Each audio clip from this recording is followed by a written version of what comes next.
pull it down, eh?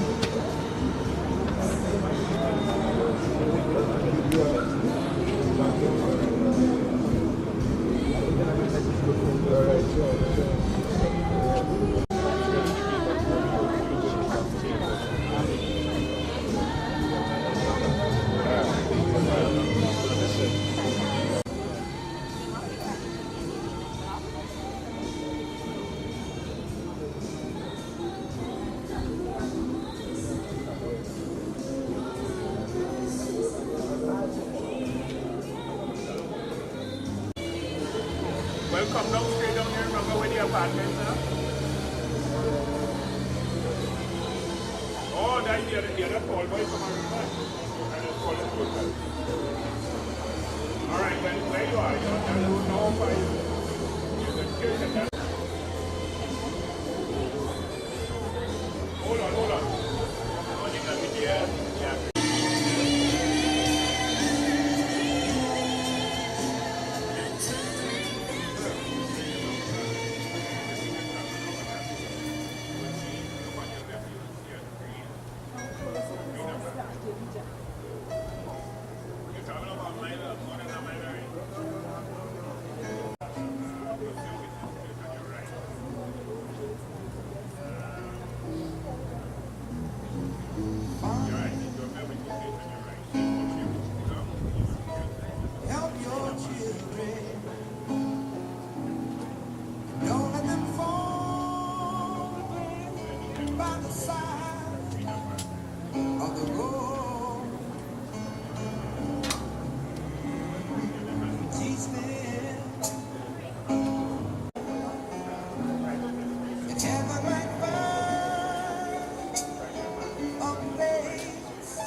An instrument of thy peace.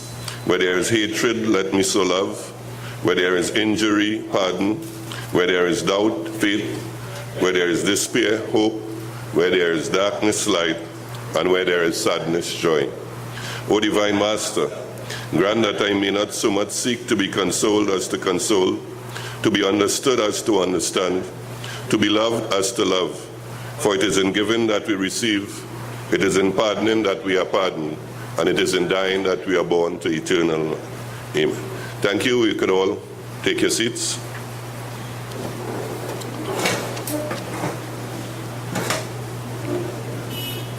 Let me welcome each and everyone to, this is the second series of public conversations, public forum, public discussions that the cooperative credit union movement is staging, particularly with respect to the impending legislative changes that are in the face of the cooperative credit union movement at this time.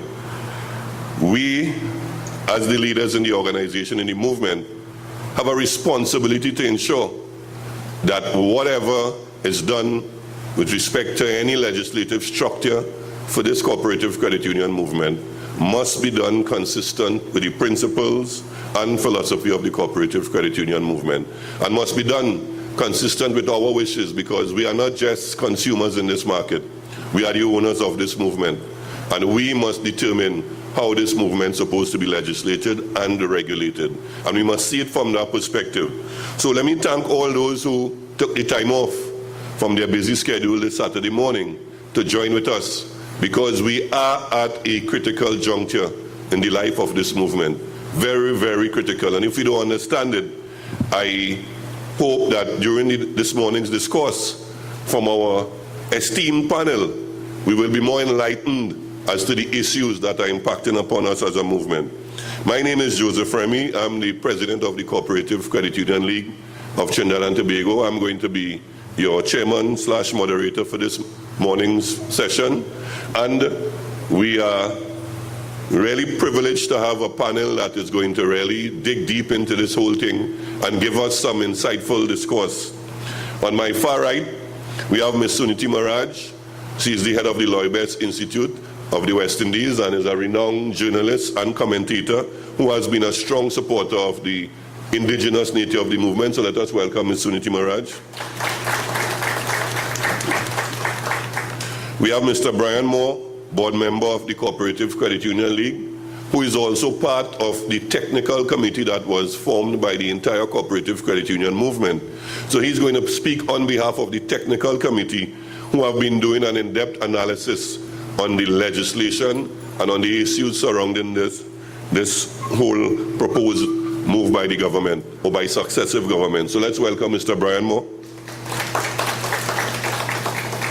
And next to him, renowned economist, head of the Kyrie Consultancy Group, Dr. Ralph Henry, who has been speaking aloud in terms of ensuring that legislation that governs the cooperative credit union movement is not legislation that is going to be similar to what is governing the operation of banks. So let us welcome Dr. Ralph Henry. We also have in our midst presidents of various organizations, and during the course of the morning, we would want to recognize them as the proceedings develop.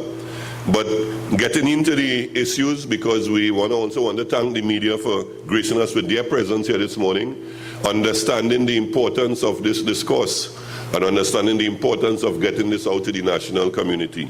So let me welcome the member of the media, and I hope that you would stay at least as long as you can to gain as much as you could gain, that we could have that coverage as necessary.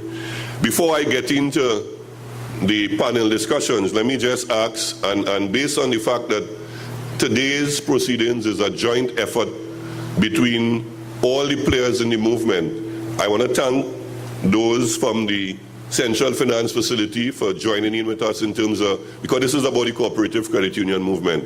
We also have the Trinidad and Tobago Credit Union Deposit Insurance Fund, which was formerly the STAB Fund. Most of us know it by that name.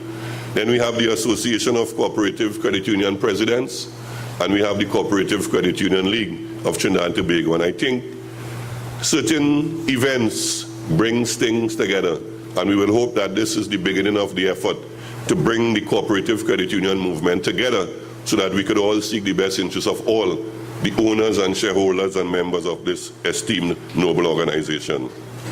Let me take the opportunity to ask the President of the Association of Cooperative Credit Union Presidents, Mr. Fitzroy Utley, just to bring us some brief welcome remarks as part of the body that was responsible for today's proceedings. Mr. Utley.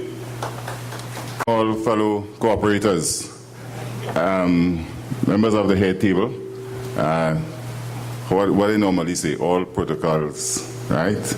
I particularly do want to thank you, Mr. Chairman.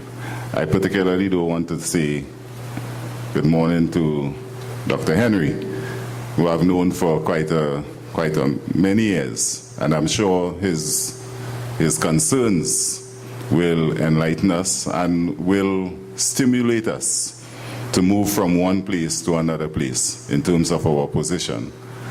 I want to thank all the members of the Association of Credit Union Presidents who are here joining in this togetherness to observe to put part of our efforts to change the direction that is taking place with regard to this piece of legislation. Coming down to this meeting, I heard a calypso on the radio. I haven't heard any calypsos except that one for the year because, you know, this year I've been really busy for me. But this particular calypso sat me, you know, it made me think deeply. Part of the calypso was, what are you willing to die for? That calypso will be a stunner this year. What are you willing to die for? And I dare say, members of the credit union movement, our credit unions, our investments, our properties, must be something we are willing to die for. Has to be. Because it infringes on our fundamental rights in terms of the enjoyment of our property. I haven't heard of any credit union in the history of credit unions in Trinidad and Tobago that receive any subvention from government. Credit union funds belong to the members of the credit union. Totally. It is our funds, our investment. We have not been given anything by any government. It is ours.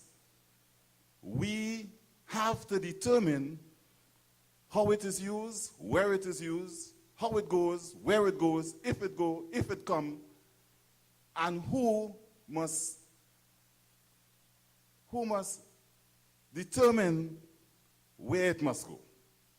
That is our department. And we must never give up that right. Never. We must fight for it, and we must be willing to die for it. Members of the cooperative movement, and I'm happy that Mr. Remy indicated that it is our intention to bring this movement together as never been done in Trinidad and Tobago. For those of you who know me would know that I do what I say.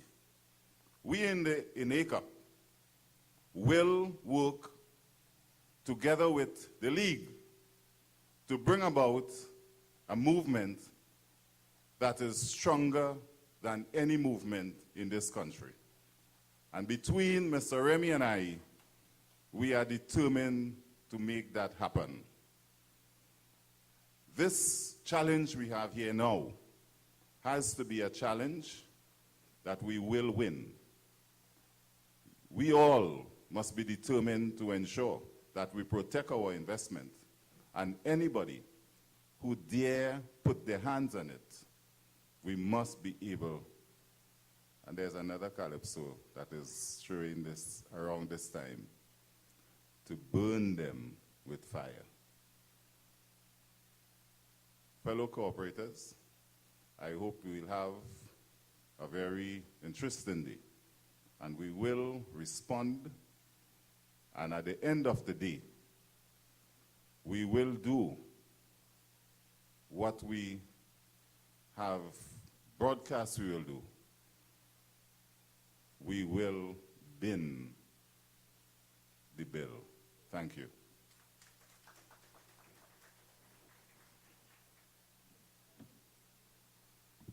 Thanks much, Fitzroy, and let me just echo similar sentiments. And our goal, our efforts are all in sync in terms of ensuring that while we seek the proper legislative structure for the cooperative credit union movement, we also seek to ensure that we have a strong, united, vibrant cooperative credit union movement that speaks to it. And I just want to digress to indicate why it is necessary.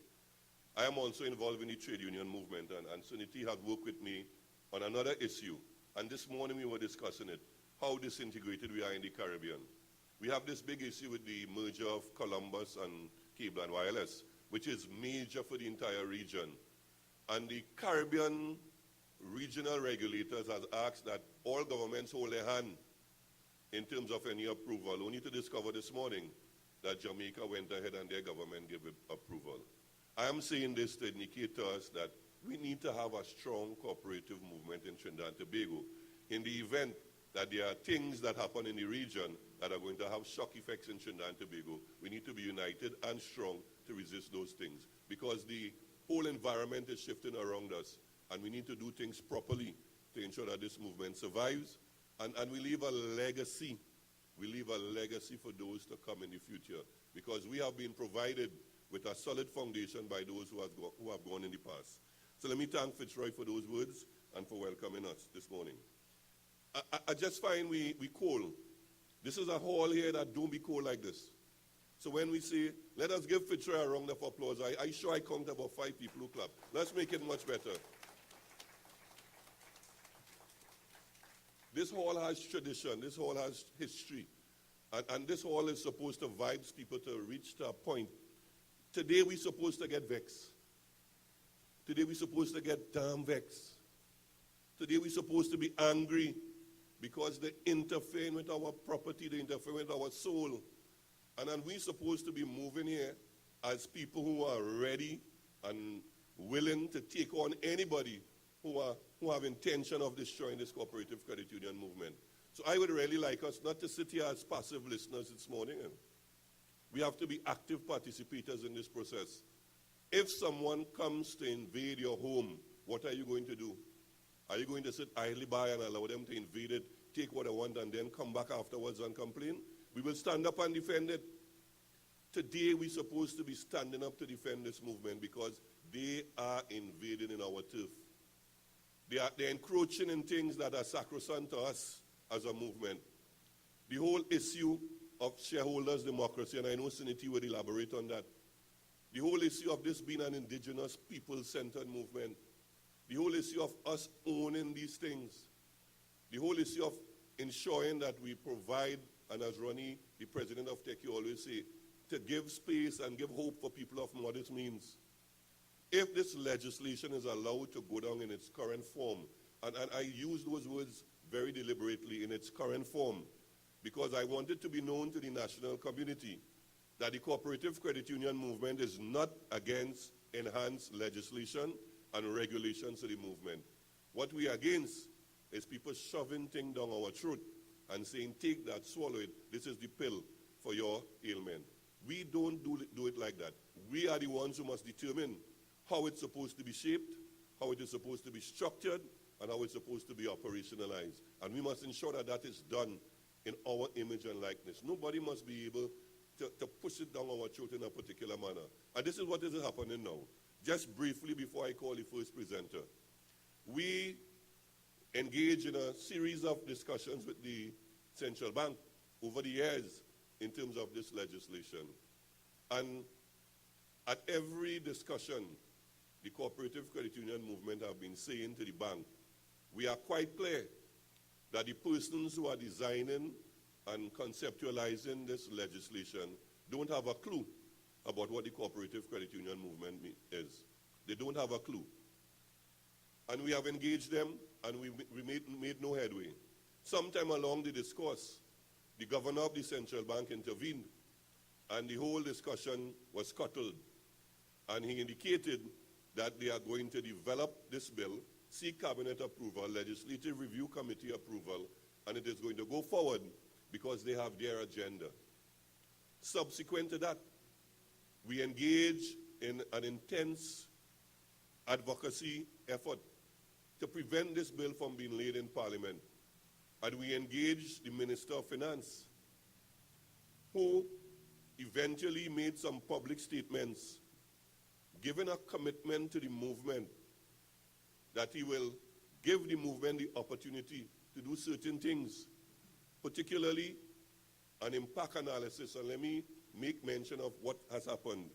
TECU Credit Union initiated an impact analysis on this whole legislation, and they approached the League and the Association of Cooperative Credit Union Presidents and all the other players in the movement, and we have banded together around that initiative. So I want us to give TECU commendation for that initiative in the first instance. And I recognize its president, Mr. Ronnie Jones, is here. So thank you very much, Ronnie, for that initiative. And we have galvanized around that whole initiative to ensure that we could present to the government material evidence to support our contention, because we didn't want to just go spewing words without the supporting evidence. We had to have material evidence and facts and figures and analyses to support our issues. And there was a commitment that was given for us to complete the impact analysis. There was a time schedule leading into February of March this year. The minister went public. He went public and gave a commitment to the movement. I could recall sitting at an AGM of Eastern Credit Union. The minister publicly said that the movement has approached him and he is now going to give the movement a chance to complete the analysis, and he would also give consideration to having the bill laid before a joint select committee of Parliament. Subsequent to that, I attended an annual or 60th anniversary celebration of the Trinidad Penal Credit Union Cooperative Credit Union Society. And the minister also gave that commitment to ensure that the movement would be given time to complete its study and would also table the bill in front of a joint select committee. And we went along with that commitment and that assurance because we met with him and we outlined to him our fundamental concerns with the legislative structure. And he realized that it was not just of a technical nature, but in terms of understanding the philosophy and the principles that guide the cooperative credit union movement. And understanding that you have to conceptualize this thing properly before you get into the structure of any legislative process. And it's against that background we engaged in discourse with him, only to discover while we engaged the movement and we engaged resources in terms of getting this impact analysis and the study done, in November last year, and I say this deliberately here in a kind of surreptitious manner, we discovered that the bill was laid in the Senate for its first reading, without any indication to the movement whatsoever that we are going to table this bill in the Senate. And we had to go back to what has happened in the past in terms of tabling legislations. When a bill goes to the Senate first, it says something. And this is the second major bill that is going to the Senate first. And they do that from our analysis, because once they could get the support of the independent senators, and it is passed in the Senate, it makes it very easy to be passed in the lower house. We had to understand the politics behind that. And we engaged the movement, and we engaged the minister again. And at a meeting in December, I think it's December the 19th, to be exact, at the Parliament building, we met with the Minister of Finance and the Attorney General, only to be told that the reason why the bill was tabled is because there's a requirement to satisfy the Financial Action Task Force, FATF, because there's a country evaluation that is ongoing in Trinidad and Tobago. And as such, without enabling legislation for the cooperative credit union movement, the government and the country would have a poor rating. And as such, that is the major reason for hustling the bill into the Senate. We asked one pointed question. Identify one of the 40 FATF recommendations that pointed to the issue of enhanced regulations or enabling legislation for the cooperative credit union movement. We didn't get any answer because there was none. We scrutinized those 40 recommendations, and there was nothing that pointedly said that there must be enhanced legislation or a particular kind of legislative structure to govern the operations of credit unions. And we felt that something was amiss. But I just want to say something. This is from where I sit in terms of analyzing the situation. If we could recall, sometime last year, the Attorney General made it public that he's now the Vice President of the CFATF. A lot of questions are left unanswered now. Was there any commitment given for that position to ensure that legislation is passed? Was there a trade-off? I'm asking these things because I have court clothes. I don't afraid that. Because we need to ask these questions, because we can't be sitting down nice and dandy and we put on kid gloves and they have 10-pound boxing gloves hitting us hard and we smiling and taking those punches, We have to stand up and fight back against this thing. Because when we met subsequently with the members, with an assessment team from the FATF, it was clear to us that there was no requirement by the FATF to have this credit union bill passed. None whatsoever. And that to us says a lot, because guiding this whole thing is politics. And we must never be afraid to say it. And it's not about partisan politics, you know. It's politics about survival of those who are entrusted with power, because they only see it from their own perspective. And we must ensure that when we stand up to take a public stance in support of the movement, that we strip ourselves of who we vote for in the voting booth and do it as an independent movement, fearless going forward to ensure that this movement survives. We could vote for who we want. That is not the issue here, you know. What we must ensure is that we must band together as a movement, strip ourselves of partisan political affiliation, because once that interferes with our trust going forward, we're going to lose this battle. We're going to lose this battle. And I'm saying to all credit unionists here today, don't just see yourself as a consumer. Don't just see yourself as a member. Don't just see yourself as someone who goes to the credit union and takes a loan. Sometimes it comes out directly from my salary, or you pay over the counter, and that is about it. And the 9 or the 12 board members and the other committee members are the only ones entrusted with the direction and the path for this movement. We have to see ourselves as owners. We are shareholders, and we fought battles over the years to ensure that there is no discrimination against a small shareholder and a large shareholder, that all are equal. The cooperative principle speaks to that. And we must continue to see ourselves as equal owners in this movement and take responsibility for what is going to happen in the future. So I'm saying this morning that let us listen carefully, and at the end of the discourse we will ask our pointed questions. But we must declare, and Fitzroy said it, we have to ensure that the Credit Union Bill in its current form, Credit Union Bill 2014, and the Cooperative Societies Amendment Bill 2014 must find its rightful place in a bin, because it is destructive to this cooperative credit union movement. It is. And our call is for this government and any government in the future to engage the members of the cooperative credit union movement in genuine, objective discussions, so that we could frame a regulatory structure that allows cooperative credit unions to flourish and evolve into what the possibilities are. We are always clear on that. Our position is that there should be one piece of legislation governing the operations of cooperatives. There must be. There must be.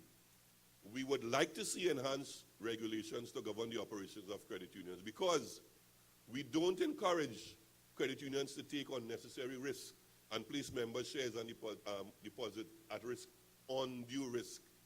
We are responsible owners of this movement, and we have to take that responsibility to a different level to ensure that what is legislated is in the best interest of the movement. So we must do what is necessary. And this is only the smoke. Let us be clear. Because we can't stop after today, you know. Because they will look to see whether your back is loud and your bite is petty. Because if you could only bark and make noise, they don't do anything about it, you know. We must demonstrate to the government and to all those in authority that we are willing and prepared to agitate, invigorate, get them vexed, every member of the cooperative credit union movement, to raise their voices, because we are rallying our troops now. This is a clarion call to rally our troops, because we must defend this cooperative credit union movement. We have no choice at this time. We have no choice at this time. So I would want to stop here in my own opening presentation and ask that when we go back to our respective credit unions, when members come in, those who are staff members, when members come in, point them to the fact, and we must re-emphasize to them, you are an owner. Take responsibility for the destiny of this movement. We must always tell them that every day. Board members, we must reach out to our membership and advise them, we are members. We must take responsibility for the destiny of this movement.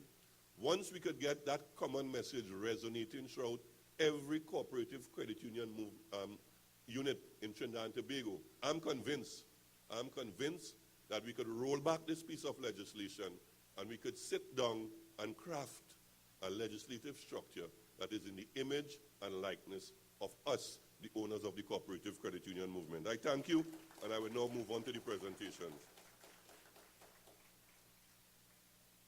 As I said before, we have three esteemed presenters here.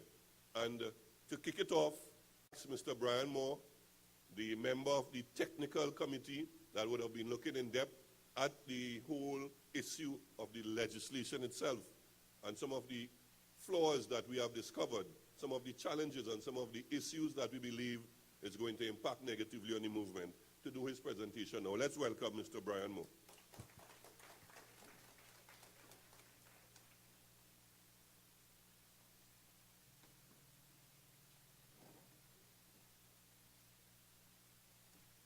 Thank you, Mr. Chairman, and good morning to all my fellow cooperators and my colleagues at the head table.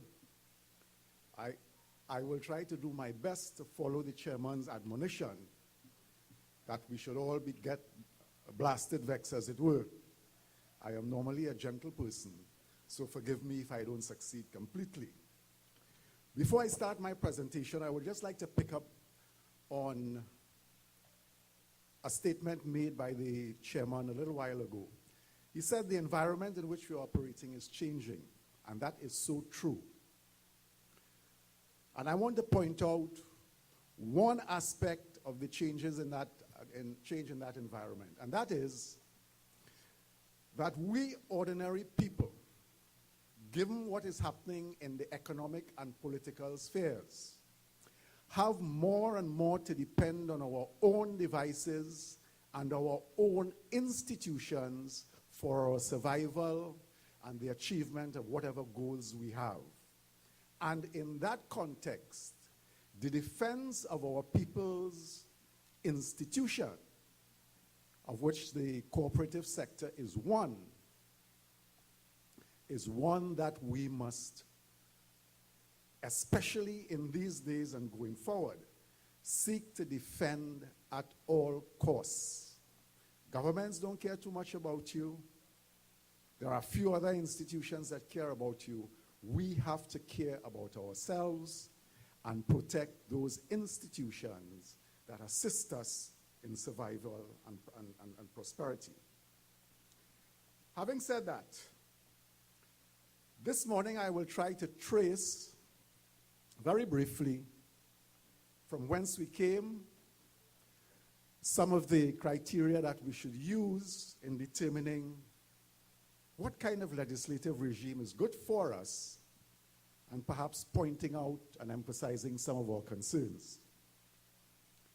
The business of enhanced legislation for cooperative credit unions goes as far back as the 1990s, when the movement's collaboration with the then government resulted inter alia in an IADB project for the institutional strengthening of the credit union system. I make mention of this to establish the fact that the credit union movement has long been in the forefront of seeking enhanced arrangements to guide credit union operations, to ensure the safety and soundness of the system, and to facilitate the orderly development of the sector. We in the movement have no objection, as Joe said a little while ago, to an appropriate and facilitative regulatory regime for credit unions. Government's interest in new legislation for credit unions after that early period was revived in the period around 2004-2005. Not, in my view, out of any genuine interest for the sector and the people it served, but because around that time, Trinidad and Tobago the financial sector in Trinidad and Tobago was being more and more integrated into the international globalized financial system. We were harboring great designs to become the financial hub for the region, the establishment of our international financial center was on the horizon. For these reasons and more, Trinidad and Tobago had to conform to the dictates of the international lending and other agencies, the IMF, the World Bank, and so on and so on. And these agencies, through their local agents, and sometimes our governments act as the local agents of these governments, wanted no sector outside of their control. And so the move was on to bring credit unions in line, whether or not the prescriptions were in the best interest of the movement and the 500,000 odd members it served. Of course, the later intersection of regulatory collusion, political interference, and criminal enterprise that resulted in the collapse of the HCU gave easy excuse for the hurried pursuit of inappropriate legislation for credit unions. Of course, again, as the chairman mentioned, recently we had added to that the business of the FATF, and as he said, we have confirmed that they are putting no pressure for the kind of legislation that is proposed here. Folks, the ILO recommendation 193, to which Trinidad and Tobago formally subscribes, states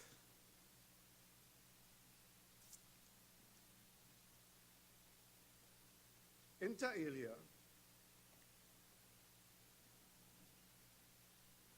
that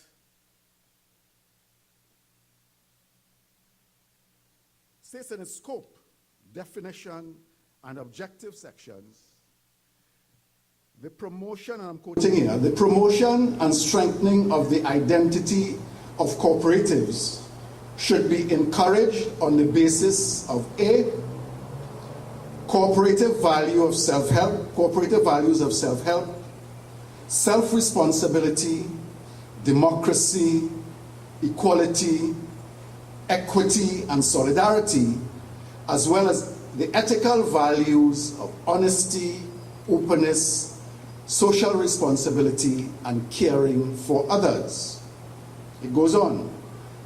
Cooperative principles as developed by the international cooperative movement. These principles, as we all know, are voluntary and open membership, democratic member control, member economic participation, autonomy and independence, education, training and information, cooperation among cooperatives, and concern for community.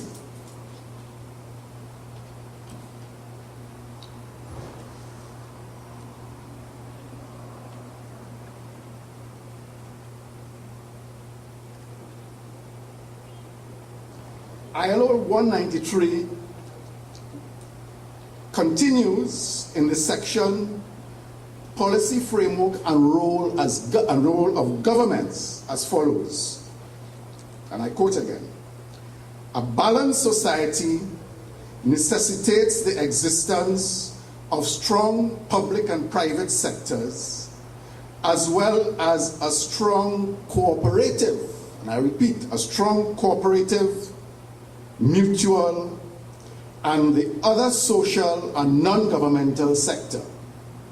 It is in this context that governments should provide a supportive policy and legal framework consistent with the nature and function of cooperatives and guided by the cooperative values and principles, which would A, establish an institutional framework with the purpose of allowing for the registration of cooperatives in as rapid, simple, affordable, and efficient manner as possible. The current bill makes the process for registering a credit union and operating a credit union so difficult and in some cases convoluted that the provisions go directly against the prescriptions of the ILO recommendation 193, to which Trinidad and Tobago is a signatory. Let me go on. B, provide for the adoption of measures for the oversight of cooperatives on terms appropriate to their nature and functions, which respect their autonomy and are in accordance with national law and practice, and which are no less favorable than those applicable to other forms of enterprise and social organizations. Here again, the proposed legislation puts such onerous restrictions and caveats on credit union operations that in some quarters, and in the technical committee in doing its research, has been advised that some of the provisions in the bill are even more onerous than provisions for other financial institutions such as banks and so on and so on. So much for our government's observance of the recommendations of ILO 193. I suggest that these are among the major criteria on which the suitability and appropriateness of the present legislative prescriptions should be evaluated. And I hazard the view that if this were done, the credit union bill will be found to be sorely and egregiously lacking. In fact, the first version of the PPD postulated that credit unions were to be regulated as if they were banks. That position was euphemistically softened in the revised version of the PPD to say, and I quote, "The supervision of the financial activities of all credit unions should be assumed by the Central Bank of Trinidad and Tobago and integrated with the supervision of financial institutions licensed under the Financial Institutions Act, insurance companies, and pension funds." You draw your own conclusions as to the intentions of the bill from that.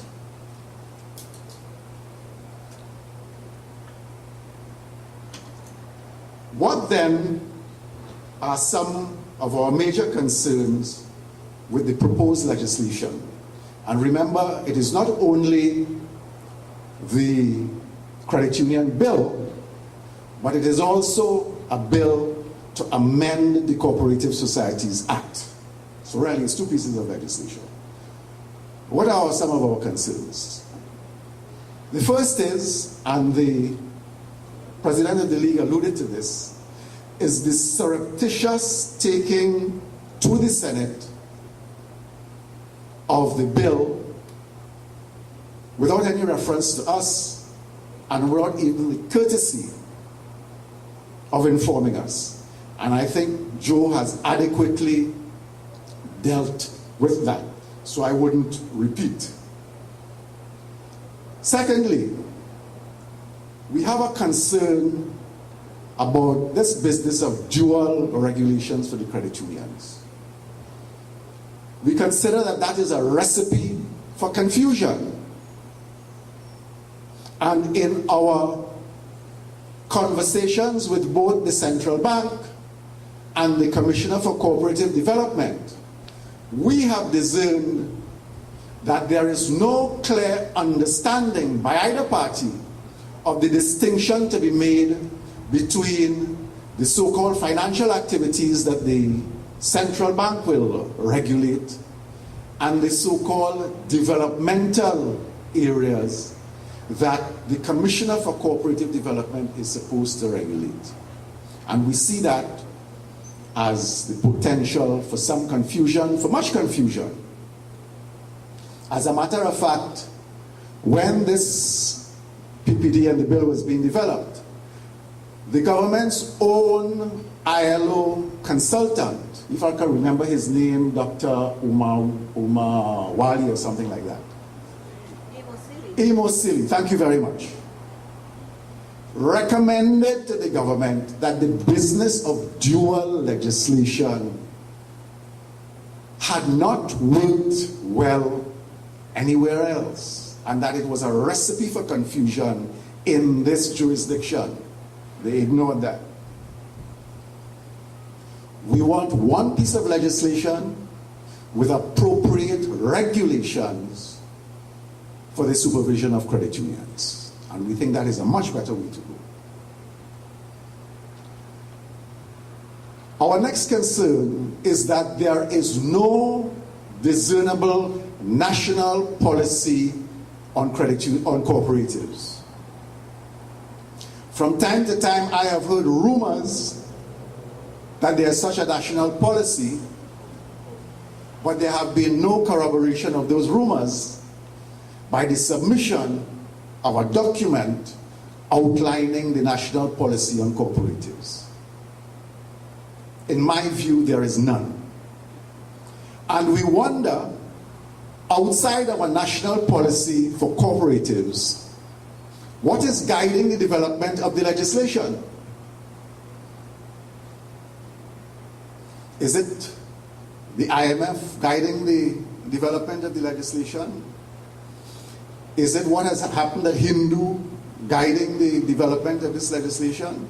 What is guiding this legislation in the absence of a national policy on cooperatives? We have a concern about that.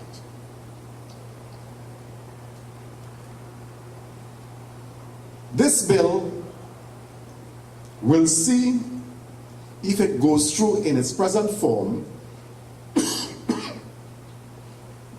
a departure of credit unions from cooperative philosophy and principles. I've alluded to a few earlier on in describing the prescriptions of the ILO 193 for cooperative legislation and so on and so on. But there are quite a few of our long-standing principles from which we will have to depart if this bill goes through. And just to mention a few of them, the business of democratic member control. We have all kinds of provisions for term limits, who can become directors, what we must and mustn't do that really has no bearing on the safety and soundness of credit unions. The business of autonomy and independence.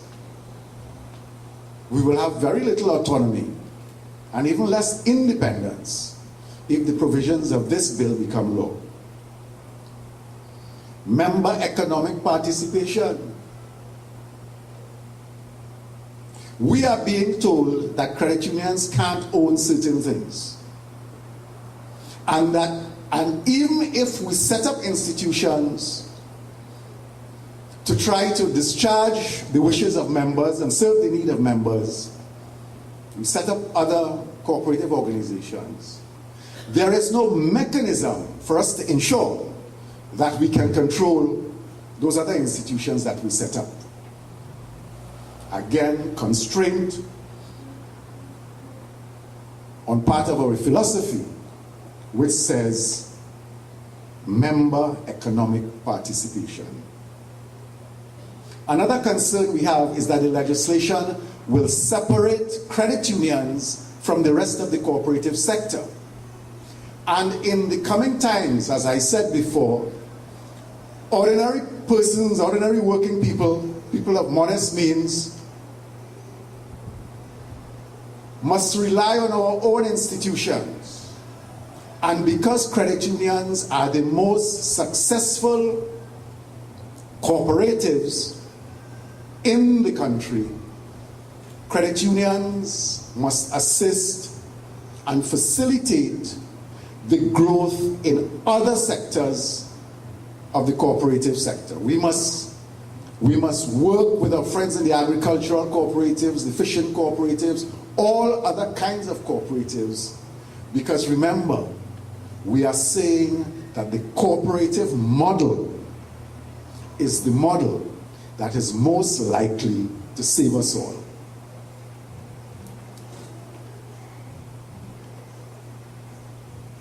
Another major concern we have is the limitation in the bill relative to the business of a credit union. When we first started discussing this business with the central bank, I formed the very decided opinion that the central bank saw us, and through the legislation it was proposing, simply as collectors of shares and givers of loans, and that we were to do nothing else notwithstanding the wishes of our members. We have managed to soften that position a little bit, but in my view, not much, because the restrictions are still there. And while we appreciate that credit unions must be careful in their move outside of their core business, remember, this is a membership organization, democratically controlled by the members. The members determine, or ought to determine, what business their credit union gets into in their own service to satisfy their own needs. And this bill severely constrains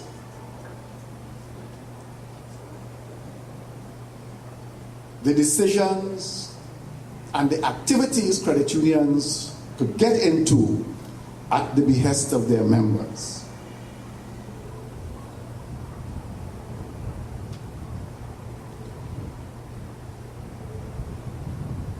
I've mentioned already the business of the difficulties the bill puts in the way of easy formation of new credit unions, so I won't go over that. I will voice the other concern relative to the negative impact on voluntarism that the bill will have. The imposition of term limits. And as I mentioned, the imposition of term limits, the newest version of the draft bill has introduced a further restriction on members' ability, on first, the members' ability to elect whom they want to serve on their boards, and two, the conditions under which these people can serve. Because a new restriction has been introduced saying that presidents of credit unions can serve for some period but cannot return as the president of their credit union before the passage of the 5 years, is it, Ronnie? 3 years. Right. In addition to which, the bill criminalizes certain actions or non-actions of credit union officials. We are accustomed to an administrative system where the Commissioner for Cooperatives has wide powers to intervene and correct any malfeasance or deficiencies he sees in credit unions. The bill now proposes criminal sanctions, heavy fines, jail terms. I don't know ordinarily that, given that scenario, I would be as willing to serve credit unions as I now am. I'm a little too old for jail.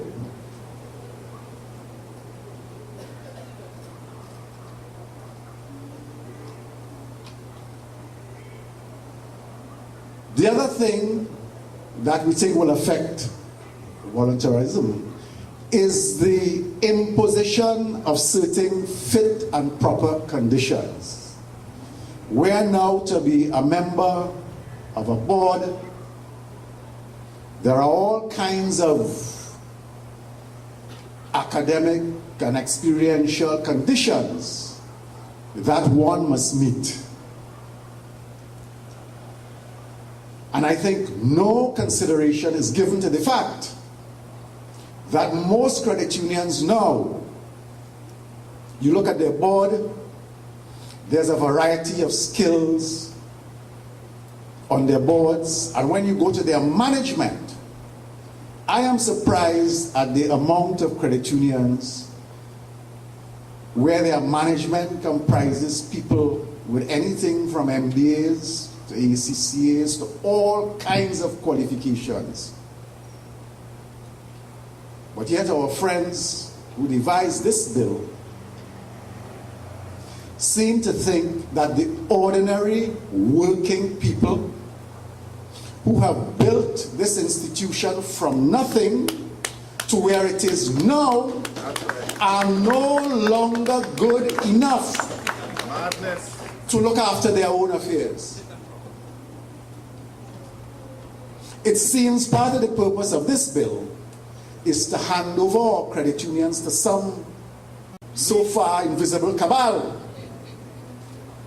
who will reap the benefits of our hard work of 60 odd years in building this magnificent edifice.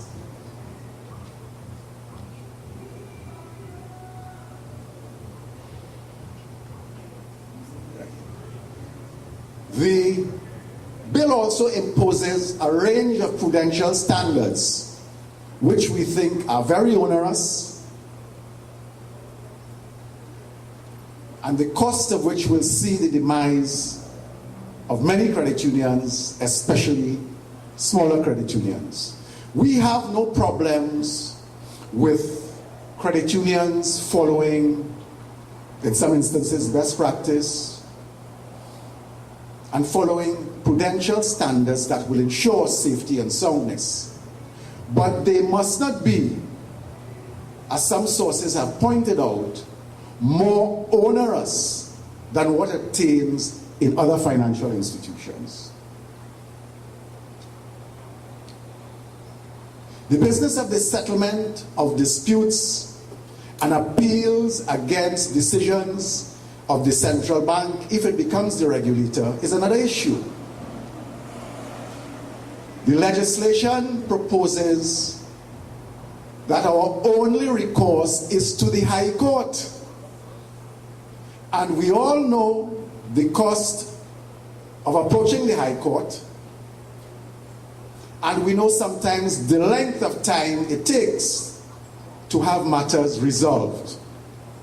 We think some other mechanism for appeals against the decisions of the central bank, if we feel wronged, and for the settlement of disputes must be devised.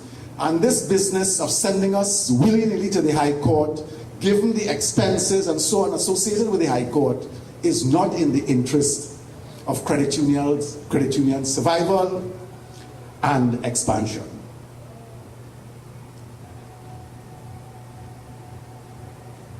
Given that the chairman has indicated my time is almost up, I will seek to wind up my presentation given some of those major concerns that I've just put before you. But let me end by saying the credit union movement in this country is one of the few institutions that provides the access to ordinary people, especially the access to financial resources, to allow us to achieve our social and economic goals. This credit union institution, this cooperative credit union institution, also provides opportunity for economic democracy and social justice. It serves 500,000 odd people, and they are playing with social unrest if they do not recognize that anything that negatively hampers the credit union sector directly affects us. And in view of the fact that more and more we have to depend on our own devices, we are not going to take it lightly. A word to the wise in governmental circles should suffice. Thank you very much, ladies and gentlemen.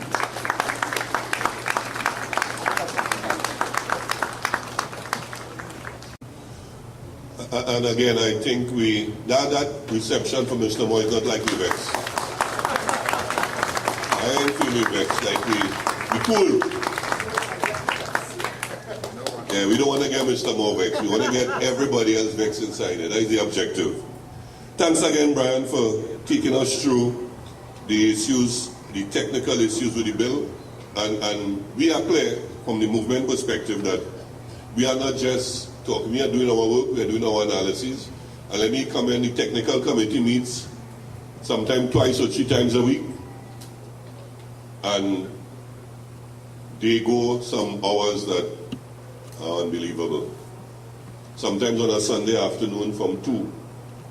And they leave sometimes after 10, 11 in the night, analyzing and reviewing the legislation to ensure that whatever is done and what we come up with is something that is going to be in all our best interests. So let me commend the technical committee for the work that they have been doing for quite a long time. Let me just quickly recognize a few people here before I call on Suniti to do a presentation. We want to recognize the president of the Central Finance Facility, Esme Raphael. Welcome, thanks much. And we also have the chair of the Communications Committee, that is the committee that is jointly overseeing all the communication work that is done by the entire movement. Margaret, please take a bow for all the work that has been done so far. We want to commend you. And I just saw there, I don't know, she disappears very quickly, the COO of the Cooperative Credit Union League, Ms. Diane Joseph. She's somewhere around in the audience. Let me also recognize Mr. Richardson from Teachers Credit Union. Thanks much. And we have Marcia. There's a problem with his surname, so let me say Marcia, the president of the Southeast Regional Chapter. Thank you. And I saw Mr. King, the president of the Northwest Regional Chapter around. Welcome, Mr. King. And I see a stalwart in the movement, someone who is very passionate about this thing, Mr. William Guadalupe. Welcome, Mr. Guadalupe. Next 50 years, somebody else must be welcoming the aging ones. So we would want to see the younger ones taking the mantle and running with this thing.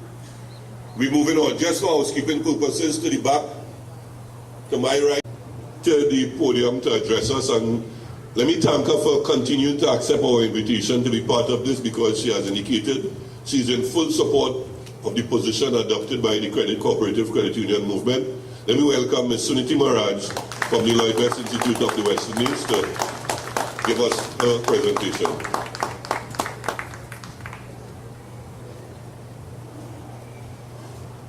Good morning, and thank you, everyone. Thank you, Mr. Remy. I'm here this morning because I recognize that this issue is a lot more than property, cash property. The issues surrounding the cooperative credit union movement, at this time, the core issue for me is the issue of a participatory democracy. The credit union movement, the difference between the credit union movement and the power structures is that this started from below with people. No one set up an institution and told you bring your money like a bank. It is people acting on their own, and that is why I'm so flabbergasted this morning and angry to hear the Minister of Technology and Science in Jamaica said that he had to sign that agreement with Cable and Wireless because, quote, there was nothing we could do. This is 2015, and you are saying in the Caribbean, as a minister in a government in a country like Jamaica, that there is nothing you can do. The cooperative credit union movement is the exact opposite of that posture of impotence. And it challenges a system that we have inherited and we are still finding it so hard to free ourselves from. A system that institutionalizes weakness. It stands up and it says, by its success and its endurance, that we as a people can organize, we can mobilize, we have the intelligence and we have the culture to take something that started with some pennies and today is estimated between $11 to $12 billion. So it is an expression of the success, and every time you feel that there is nothing you can do, remember this. Remember what you are a part of. I suspect that Minister Paulwell did not belong to a credit union movement or any cooperative movement. This is why he could say there's nothing you can do. And I am setting that scenario because I want to encourage the movement to see itself as a vanguard institution in the creation of the kind of democracy that we still aspire to. It is the historic responsibility. It is about money and it's about savings and it's all about all those things. But it is the culture that it expresses that is the more important thing. It is the culture of yes, we can. And I know I was stealing that from Obama, but it is what it is. And that is in complete contradiction to the power system that exists in Trinidad and Tobago today. Everywhere you go, you hear people say, well, guys, the government, we don't know what to do. What are you going to do, girl? You know, the minister says so. And all people are doing is waiting for the next election because that is the only day on which they feel they have power. But they're expressing power to continue to be impotent. And so, this is the moment to recognize and bring alive your own power. This is not simply the difference you can make between you and the political parties and any of the other organizations we have is that you have to insist that this issue is not only about the executives of your credit union. You have to activate and force your members to confront the issues.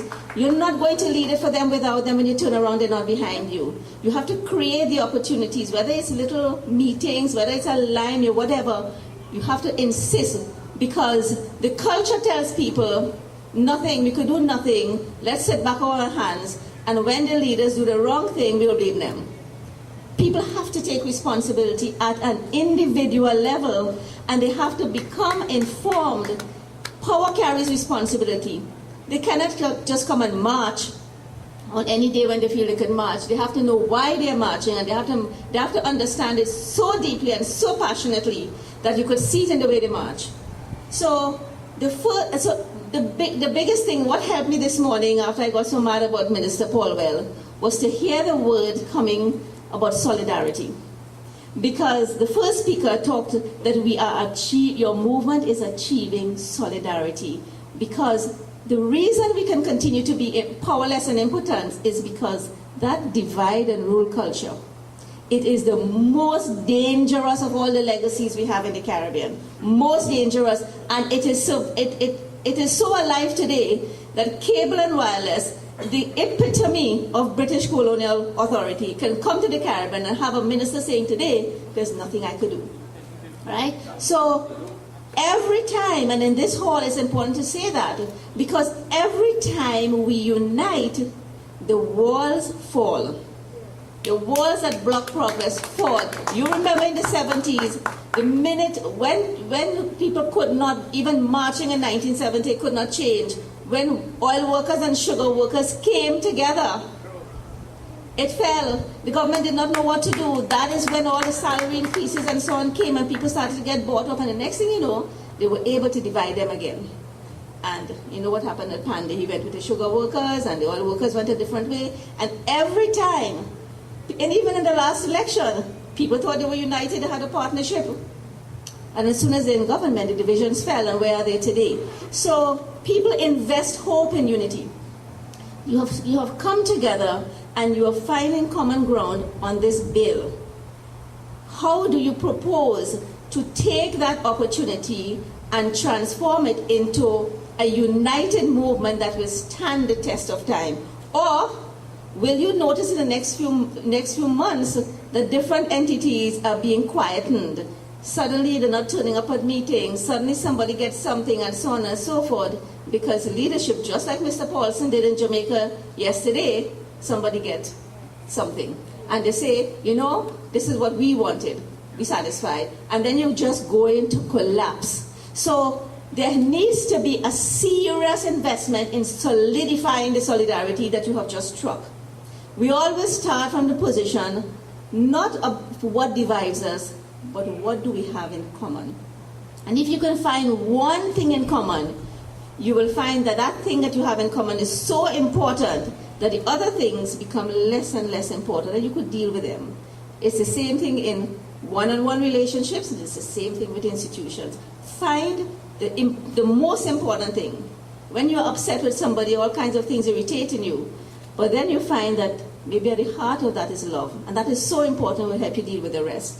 And so I want to encourage you to take the solidarity and begin to build a strategy based on solidarity. Organize your membership on the basis of information, not just passion that is uninformed and wild, but information, because when people are informed, they know why they are doing. When they don't know enough, they will ask a question, and so you have to build this. The worst thing that could happen to this movement is that a grassroots movement that actually is a prototype for organization and management of our country could become captured by executive power. You do not want that, and so there is a responsibility whenever you see that creeping into your organization to stop it and to say no. Leadership or executives cannot walk faster than the membership. All of us have to go. None will cross until all cross. And so it's a culture that you're building inside your individual organizations that will transfer into the larger organization, and there is nothing that you will not defeat if that happens. I've heard from I know that there are teams that are examining the special conditions of the bill that you can take issue with. And for me, those issues are important, but the fundamental importance is change will happen on your terms. You can agree to almost anything if you want it. If you set the terms and you can say, okay, if you agree to term limits, it's not because somebody tell you that and you have to now say, well, we have to work with that. It is because you have naturally come to the position that term limits are in the interest of the organization. So it's the terms on which you approach this issue. So I think that there are, and the other issue I want to take you back to, because this is always going to be important, is this thing about regulation. That everybody, the memory of the commercial finance sector, for example, in the 70s, early 80s, when all these like commercial finance company and ITL and all of these things led to a big crash in the country. Not different at all from the CL financial issue of companies that got into business, took money, offered high rates of deposit, seduced everybody into putting their money, took the money and bought plenty property and developed all kind of lands. Those were the rich people doing that, right? And take people's money and then found out that they had overextended themselves and they crashed. So the Deposit Insurance Corporation came into being out of that. And so people have that memory of, things crashing. The credit union, the cooperative credit union movement had its own brush with that, with the Hindu credit union movement. But I wanted to remind you about the facts of that OWTU issue, because you must not take the fall for that one. And the reason that that is important is because when this bill starts talking about regulation, it is going to invoke HCU over and over to breed fear and panic among your membership so that they will run to the DIC and say, yes, we need regulations because we don't know. Recognize how many years of management of credit union funds you have under your belt. You have done a good job. And what happened to the HCU? I want to take you back to the HCU. You remember when the HCU was running up, all these high interest rates and so on, deposit rates, and it became clear from what the cooperative, the unit and the ministry was seeing, which is what encouraged Conrad Emil, who was the minister in the Ministry of Finance with responsibility for cooperatives, to begin to say, to call them in, and he was about to initiate some kind of regulatory action there. And what happened? Harry Harnarain led a march around Balije House, and Patrick Manning pulled back. And he reined in Conrad Emil because for him, the Hindu Credit Union represented some votes that he wanted. There was political interference at a time when the HCU needed to come under regulation and needed to be reined in. And Manning pulled back, and that led to the disaster, and you are taking the fall for it today under the credit union bill. Understand what and then the next thing is that they had a cabinet meeting, and clearly to shift the responsibility from themselves, they said, well, we need to regulate the credit union sector.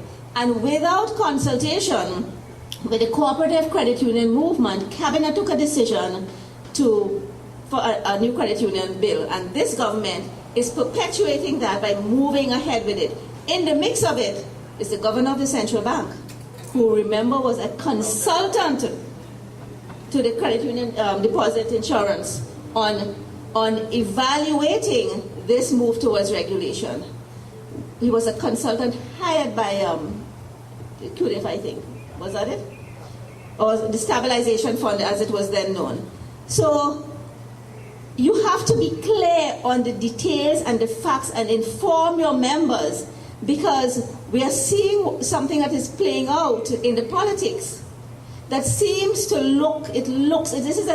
I'm glad your communications person is here, because it looks as though this is regulation in the interest of members, and because of course regulation is a good thing. People want to safeguard their savings and so on, and you've got deposit insurance, and that sounds like a good thing. So there is a war for the mind that is at play here, but you will find yourself, if you are not clear on the facts and you don't tell your story factually, that you're on the wrong side of public opinion, and people are going to say, what's wrong with regulation? We say things safeguarding money. So you have to be clear, and you have to share that information down to the smallest member of the cooperative credit union movement. Having said that, I want you to think, as you bring yourselves together and you face the future, to keep in mind the principles of the cooperative credit union. As you evolve and you get bigger and you're stronger, we become more and more aware of the huge risk that we all carry in a world of financial risk. And in that world, you want the regulation. And I notice over and over the movement is saying, we are not against regulation. You want to be in a situation where you safeguard every penny. You do not. Maybe the mistake you might have made with HCU is that you didn't speak out. You have to speak out against your own errant members, or even if they're not your members, any cooperative credit union entity that is trespassing on the things you hold there. You have to speak out against them so that when it happens, nobody can associate you with them and their failures.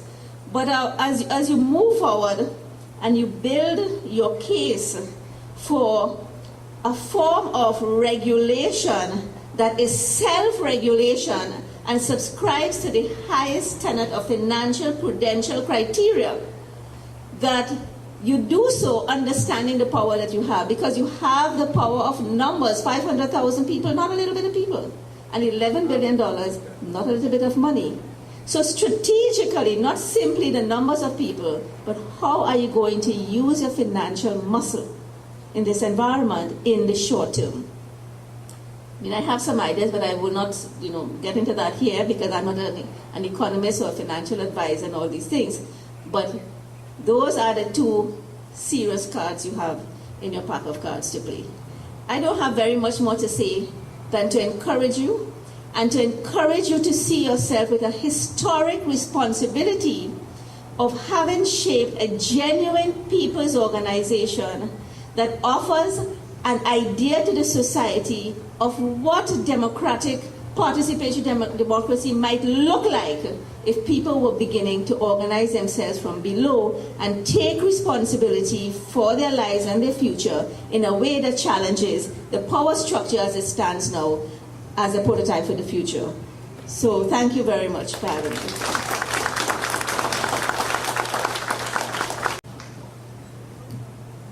And thanks much, Suniti. Based on the response, it looked like people's now starting to get a little vexed. We're starting to get a little more passion without diverting from the real issues. So let me thank you for bringing those perspectives to the discourse this morning, and to also indicate to you that the fundamental reason why we are really championing this thing is, as you say, is not because of all the nice technical details in the bill and what we would like to see in a thing, but it's because this thing is about heart and soul. It's about something that was built voluntarily from the bottom up, and we have to cherish it, because we have to remember how successful we have been in managing cooperative credit unions over the years and building this movement to an asset base of over $11 billion without any major catastrophe. Without any major catastrophe, and I think we have to take cognizance of that and use that as a basis of carrying ourselves forward. And I'm glad you touched on the issue of changing and the issue of the fact that we need to do the things the proper way. And just a quote from Martin Luther, he said, "Change does not roll on the wheels of inevitability, but comes through continuous struggle." And we must always remember that we have to be continuously struggling to ensure that we get the kind of change we want in this movement, because it is our responsibility. Let me take this opportunity to bring to the podium someone who has articulated in the past, and we have used his articulation as reference in terms of challenging the bill. He's now the head of Kyrie consultancy firm.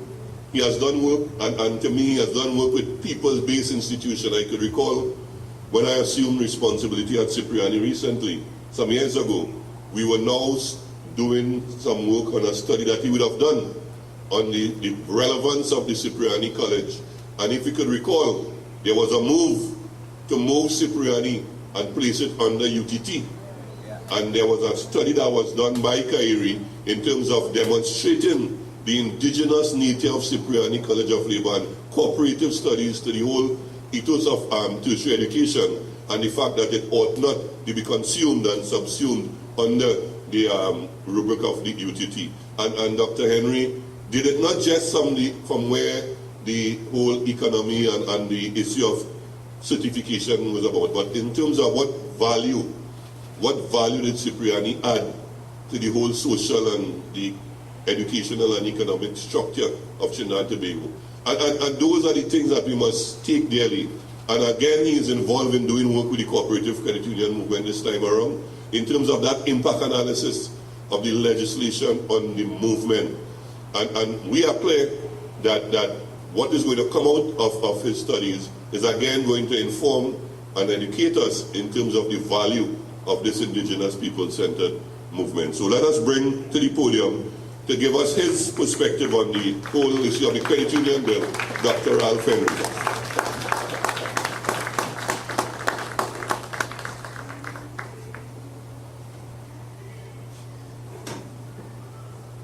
Thank you very much, Chairman, other members of the head table, presidents, vice presidents, other officials of the credit union movement, the cooperative credit union movement.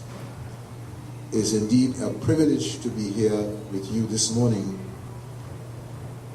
because I think our movement is at a crossroads, as our countries are at a crossroad. Kyrie consultants have been hired to conduct the impact assessment, and therefore what I'm going to say is not the assessment, because we are just embarking on the study. But what I would say, however, I think would attempt to locate what we have to do so that the assessment is seen in a context. And in that regard, I want to recognize the statement made by both Brian before and Sumiti more recently about the credit union being a participatory, the credit union movement being participatory. It's a movement of people, people from below. And I also want to especially recognize somebody who has been a student of mine and who has done a very important thesis, Mr. Johansi Nicholas, of course, there, who has done perhaps the most recent empirical work looking at a section of the credit union movement and coming up with some results which I thought very interesting. He, in a sense, is a product of the movement because his parents are credit unionists, and I'm sure some of the resources that they have had were responsible for his tertiary education. It shows you what our movement has done. Produced high quality human capital, produced mortgages, organized resources for all kinds of things. Even though in some respects there's a lot that we have not done that we could have done. I say that we are at the juncture because actually this month is the month where we have been celebrating the 100th anniversary of the birth of Arthur Lewis, a Nobel laureate from the Caribbean. And we were doing it in St. Lucia. I came in from St. Lucia last night. Because although there's been a lot that has been written negatively, including by my own colleague, now deceased, Lloyd Best, about Arthur Lewis, he was really one of the foremost thinkers in this region. And in the late 1930s, he wrote a paper, Labor in the West Indies. Some people were critical of it, but when you read between the lines, here was a young man, aged 24 at the time, looking at the Caribbean and saying, you know, after all these years, 100 years after slavery, look at the poverty that we have created. Look at the poverty that this colonial system has created amongst us. We were the gems in the British crown. But once sugar was no longer important, look at where we have reached. And he described the destitution, the poverty, the malnutrition, lack of housing, lack of hope in this little pamphlet, Labor in the West Indies. And he recognized the importance of the labor movement in transforming that reality. A labor movement that was just getting into gear and that was ahead of its time, actually, in promoting federation, collaboration across this region, the transformation of our societies. The labor movement was ahead, and into was an emerging cooperative movement. Because in the same Jamaica, where a minister has declared his impotence this morning, you had the emergence under D.T. Girvan, the father of Norman Girvan, both of cherished memory, now deceased, developing, taking on board a structure that was developed elsewhere, Rochdale pioneers through to certain structures that developed in Eastern Canada, and recognized that the cooperative movement could be, you know, the structure for transformation, and it worked, at least at that time in Jamaica. Mobilized a whole lot of little people and Norman Gilvan wrote a book, very interesting book, a biography on his father, and I tell people that is something that it is well worth reading, because you see how little people in the poverty of Jamaica were doing something to transform their reality. But that reality was exactly 100 years after end of slavery. Turning point. We had the Moyne Commission and all the recommendations of the Moyne Commission, which Arthur Lewis fulminated against, and etc. And we've had, over the last 60 years, got independence, etc., embarked on transformation. But today, we are all actually in the same place. Countries that have created a few sectors that have been able to drive our economies, but we have recognized that we've reached almost a stop sign in Caribbean development. And we are not excluded in Trinidad and Tobago, because we know what's happening with the price of oil. And we suddenly realize that we actually need to change gears. Some of us have been talking about it, diversifying the economy, transforming, etc. But it's always about capital, and more importantly, about ideas. And most importantly, about people having the ideas and the capital to transform the place.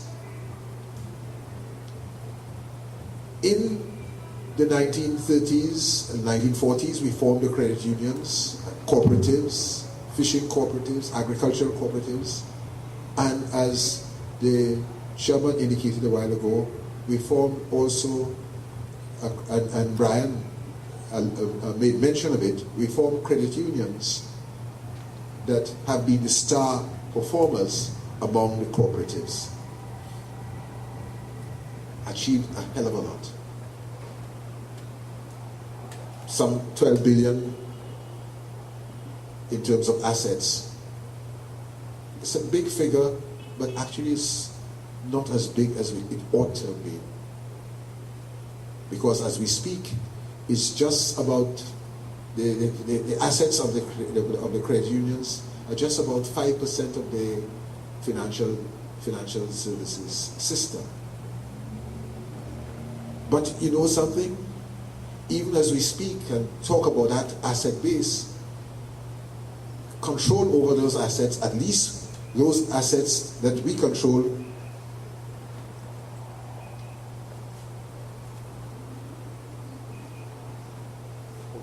hope the wind is not blowing away my points.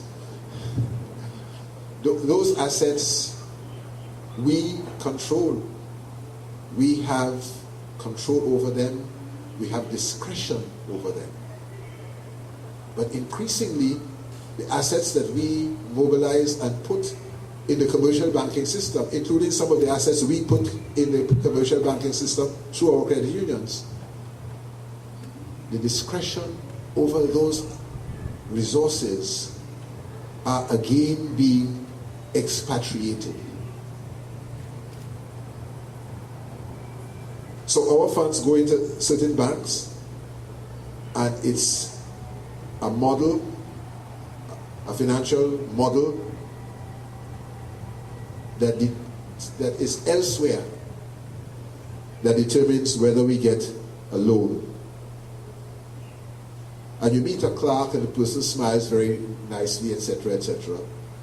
And it is all here in a local office, in a big building, and we feel that we are, it's a nice building, etc. But the decision about whether we will get that loan of resources that we have mobilized in our own space to a loan that we want to get into business or do something with in this space, that decision is being taken elsewhere by a model developed by somebody elsewhere. Compare that with our credit union. It's all of us sit down in our loan committee, etc., and decide who will get what. So this is an aspect of our reality. And in our Caribbean today, we need to mobilize all our resources, including in Trinidad and Tobago, among our little people to transform the place. Because the resources are not a lot. You know, we have bills and legislation to encourage quote-unquote foreign capital. And I think sometimes when we write this kind of legislation, it's almost as if we assume that all capital that will develop the place has to come from outside. And if somebody from outside doesn't see the benefit of investing in our place and using us in our space to create jobs for us in our space, well then perhaps that business venture, that activity is not relevant. When even this vote is 5%, it's resources that we have assembled here. And that's the challenge, that we have to take the thing to the next stage. And if we are to review the legislation or the proposed bill, we have to see whatever is coming down in its capacity to answer that question. Will we be able to use our resources in our space to transform our space with us little people from below making the decision?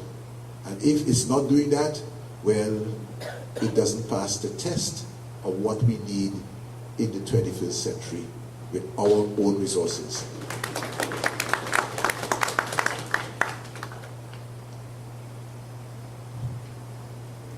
After that turning point of the 1930s, 1940s, when the place exploded, we had another kind of turning point in the 1970s, when the place, after another explosion. But the then Prime Minister, what he did, he announced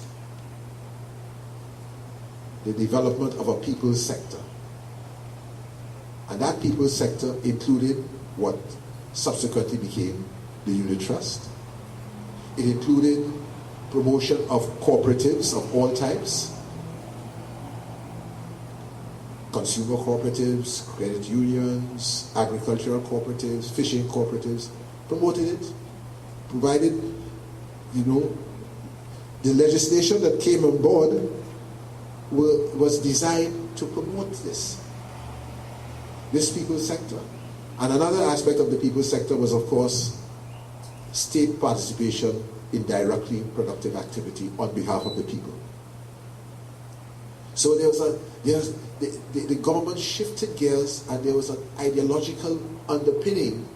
Whether you criticized it or not, there was some kind of ideological underpinning for the measures that were taken with regard to legislation. And today, we have a unit trust, the only one set up by any government in the Caribbean. And it did so well that even though the banks were on the board and didn't understand what was happening, when it happened, they ran quickly to insist that the legislation had to be changed for them to have their own unit trusts. But none of them has arrived at the stage of the unit trust of Trinidad and Tobago, which was inspired by this notion of a people's sector, where large numbers of people can have shares in this unit trust that will now allow them some access to the capital growth, what was happening in the accretion of wealth through the stock exchange. So indirectly, you own shares in some of the, some of those companies that Williams regarded as the sharks. He talked about the sharks and sardines when he realized that somehow the equity that he had hoped to achieve was not happening. He said that the sharks were eating the sardines and so on, because he had created a lot of sardines, but the sardines were not growing into shark clothes or so.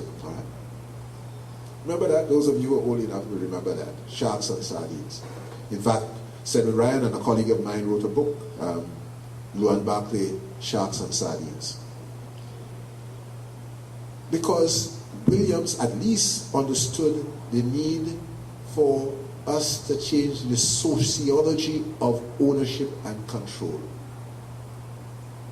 The sociology of ownership and control, because this is a plural society. You want a system where everybody is involved, irrespective of how your father, grandmother, whoever, how they look, that everybody has a share in this thing as we grow it. Participatory democracy, economic democracy.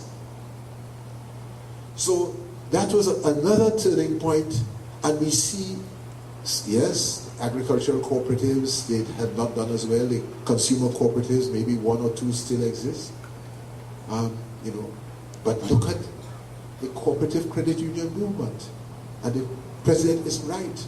Yes, the previous governor made some comments about, the need for regulation, and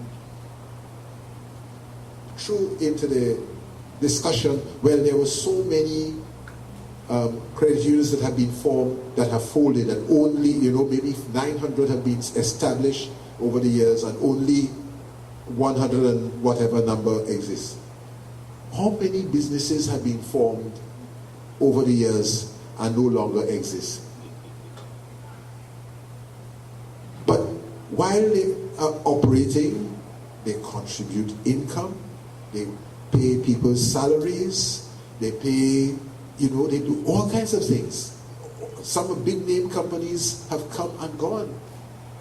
But while they were around, they contributed to people's lives. So if credit unions came up and they died, and usually they died because, there was no succession planning, and the people who formed them, large numbers of them, have passed on, and nobody, there are lots of, if you go and talk to the people in the cooperative department, they can tell you that there are a number of funds there of credit unions and cooperatives that no longer exist, but the money is there. But while they existed and were vibrant, they created possibilities for a whole lot of people, paid people's mortgages, etc. So that's not failure. That's not failure. But we have these other standards that we apply when we look at the credit unions. And if there are only 132 and so many were formed over the years, well, there's a sense in which there's a suggestion that the credit unions have failed. They haven't failed in that regard. We have a vibrant movement. If we have failed, it's that we have not done enough to move to the next stage, which is to ensure that we can support all the other cooperatives and other kinds of businesses that will help to change the sociology of this place where there is a genuine economic democracy. If we have not done that, well, yes, in that regard, we have failed. And therefore, we have to ask ourselves, is the present legislation or the proposed legislation going to allow us to go to the next stage, or is it going to frustrate that effort? And if it's going to frustrate that effort, it means that it is designed to prevent us from achieving our full potential, given that we have been able to mobilize so much by way of resources. I think it's important for us to see this movement in the context of culture and history. And when we import notions from Basel that says you should move to integrated supervision, or from whichever place, up in the north, it's usually from somewhere up in the north, and it's something that Arthur Lewis frowned on, that we are always invoking some statement from somebody up in the north, as if we of the south have no head, so that somebody from the north has to, decree, and then we will follow, like catechism. pardon if I seem to have blasphemed a bit.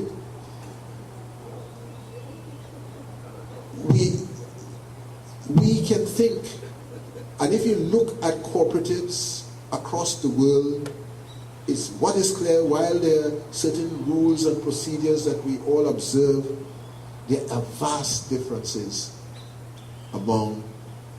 within the movement across the world. So we can't have one cap to fit all.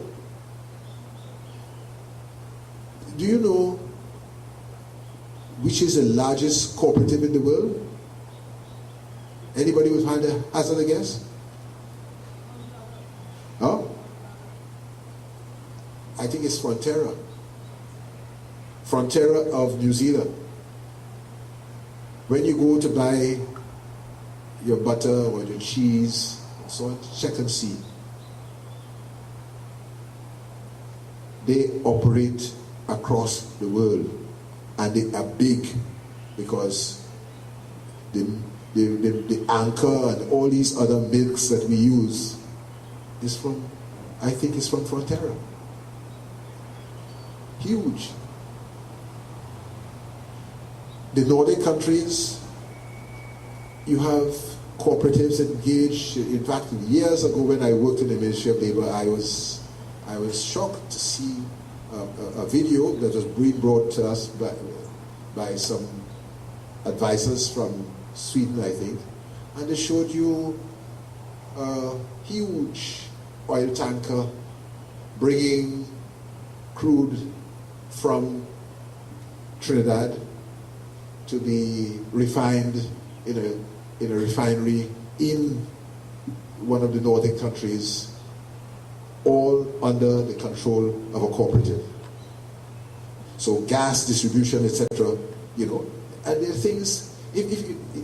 I'm a simple-minded economist, and sometimes I think maybe I'm a simpleton.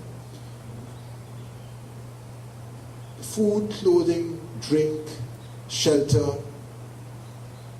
housing, Maslow's hierarchy of needs. Everybody has to have it. And then there's some other things that we want. Entertainment, holidays, you know, transport, etc.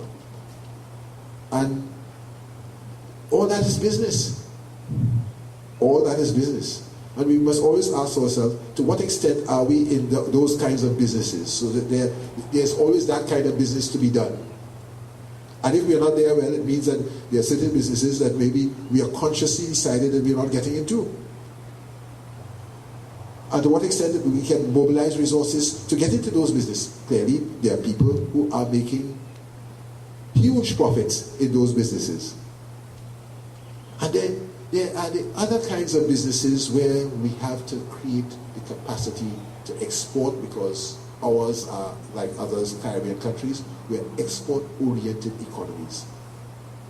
That we have to create a whole lot of things that the world out there will be, you know, yearning for, that we can make some money and earn foreign exchange to replace oil and gas, which the price of which we see falling. And there's nothing that says that we cannot be involved in that. And there's nothing that says that when the government comes to privatize some of the methanol, and because remember there's a state sector, the creation of a state sector, the idea behind the creation of the state-oriented, state-owned businesses was to ensure that the country could transform if even the private sector was not capable of doing it then. And now that we have reached a stage where we are talking about privatizing these operations, do we ever hear the credit unions being invited to have, you know, substantial shareholdings in these privatized entities? Do we ever hear that?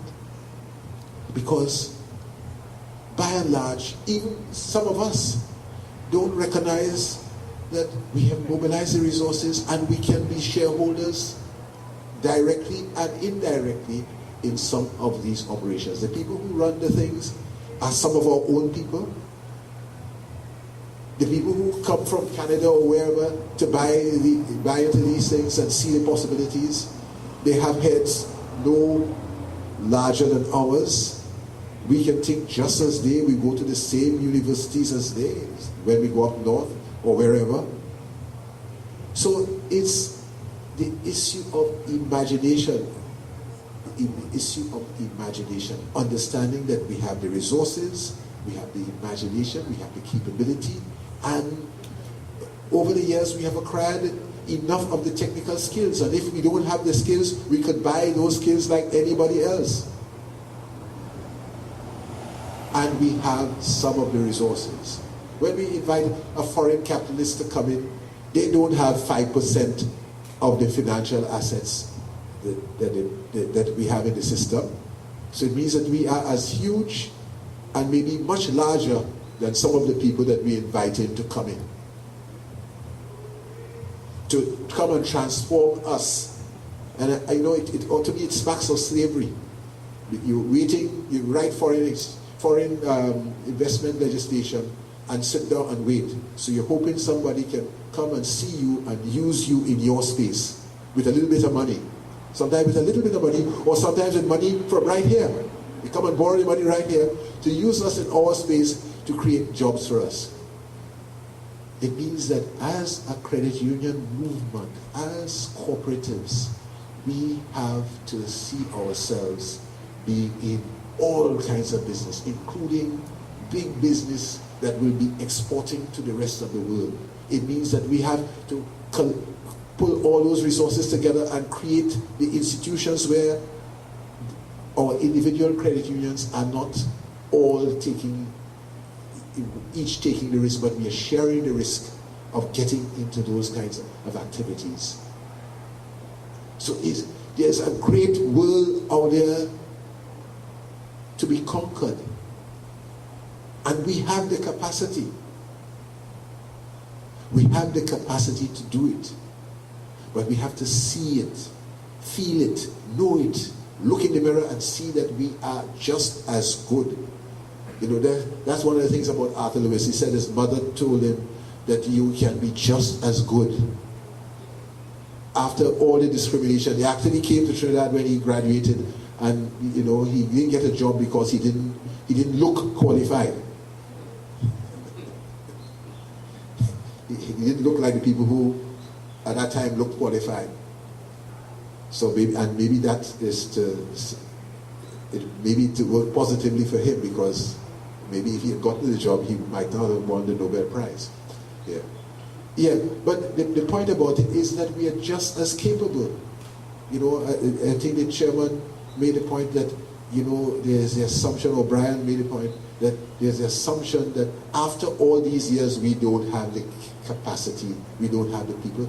And it's us who go into parliament. Do we want our parliamentarians to be telling us now that from among all and sundry we elect them, and then we don't have the capacity to, they're running the country and we don't have the capacity to run our little credit unions?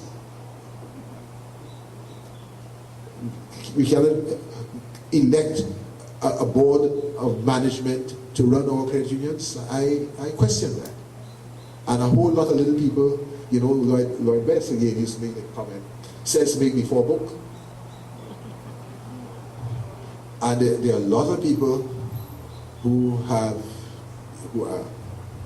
you know, streets ahead. They end up in the management of credit unions. In fact, I regard from among the credit unions, there's one person that I regard as a professor of credit unions. But he doesn't teach anywhere. He talks to people very quietly, etc. But you know, I regard him as a professor. I've been an academic, but I know I can recognize professors when I see them. But he might not have any of those credentials, but he's clearly a professor of credit unions. And I'm sure there are others. I want to end by making the point that we are at a new juncture. And Trinidad and Tobago is also, you know, like the Caribbean. You see what happened in 2008, 2009. We see the collapse of Clico and the collapse of a whole number of other things. And one of the ironies about that collapse on Wall Street, etc., is that after Lehman Brothers went to the wall, the American government, whether Republican or Democrat, decided that they were not going to allow any others to go to the wall. Whatever is the prevailing ideology about how government must not intervene and do this and do that and do the other. All right? Because that is the prevailing ideology, and that's what they at least tell us, that we must not, the governments must not do this, and governments must not do that, governments must not enter the marketplace, government must not own things, they must sell things, privatize, do this, do that. What did the American government do? Bush, then followed by Obama. You know, you hear these days about quantitative easing and all these other things. They made sure that they put the money behind all these institutions, and they are now back on track. General Motors is back on track, etc., etc. They didn't follow the prescription that they tell us that we have to follow.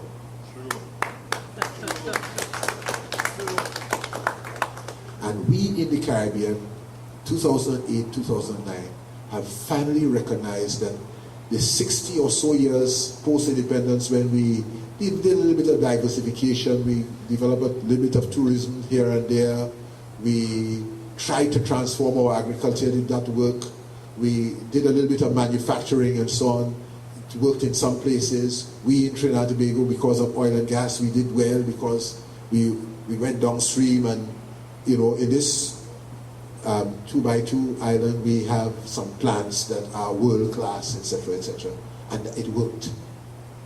Has allowed us a certain quality of life.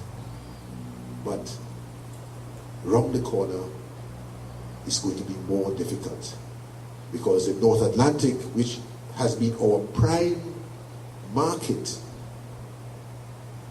is no longer as rich. Places like Greece have unemployment levels. Greece and Spain have unemployment levels higher than Trinidad and Tobago, higher than some other parts of the Caribbean, even with the different, surely higher than Trinidad, but higher than places like St. Lucia, etc., where you have 20% unemployment. That in these so-called developed countries, you've had this level of unemployment. That part of the world is no longer as rich, and we have been connected to it for 500 years and have held on to it, you know, trade agreements, etc., etc., EPA, and so on. We are now in the Caribbean Sea, and almost at sea in the Caribbean Sea, and we have to get up and get, and we have to have genuine economic democracy where all kinds of little people, us in our credit unions, in our cooperatives, in our small businesses, mobilizing our resources to create the new dispensation where we'll be producing different kinds of goods, etc., and looking at a market that includes some of the most competitive countries in the world, China and India and such other places. We have to earn our keep in all of those spaces, and no longer only in the North Atlantic, because they're not all that rich any longer. China is going to displace the United States as the largest economy in the world in a few short years. That is what 2008, 2009 has meant. We are at a juncture. We have to get everybody on board. And it's about finance, but it's also about technical skills and knowledge, and we have used some of those resources in our credit unions to educate our children, and we must continue to do that. But we have to educate them into a new environment of competition across the world. So we will mobilize our resources to treat with our own needs here, food, clothing, shelter, etc. We can be doing some of that, but we also have to be committed and entrepreneurial in dealing with our export sector that has to compete out there in that world. And it's not a few favored ones from the old elite. They are no brighter than we. And what is necessary is for us to get the brightness from wherever that the people in OWTU who want to form a credit union as a start must be allowed to form their credit union. Anything that blocks that is not in the interest of the development of the country. I thank you.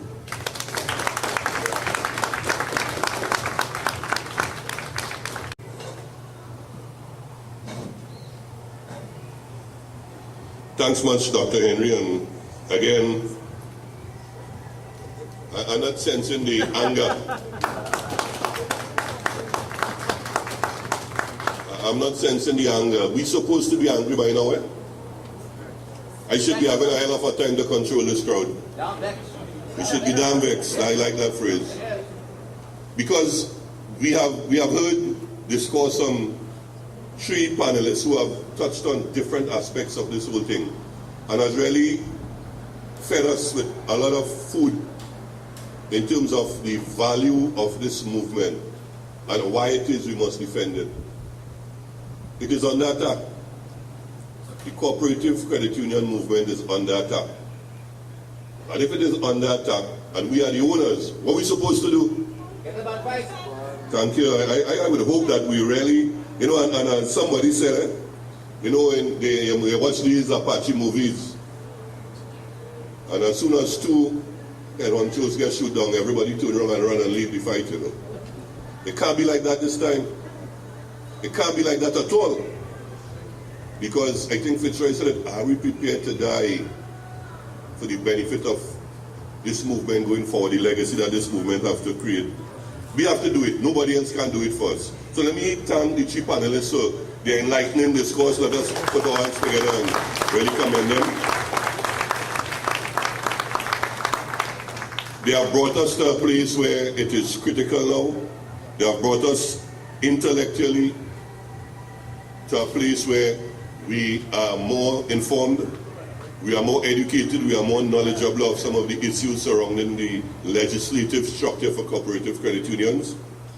And it is our responsibility to take action.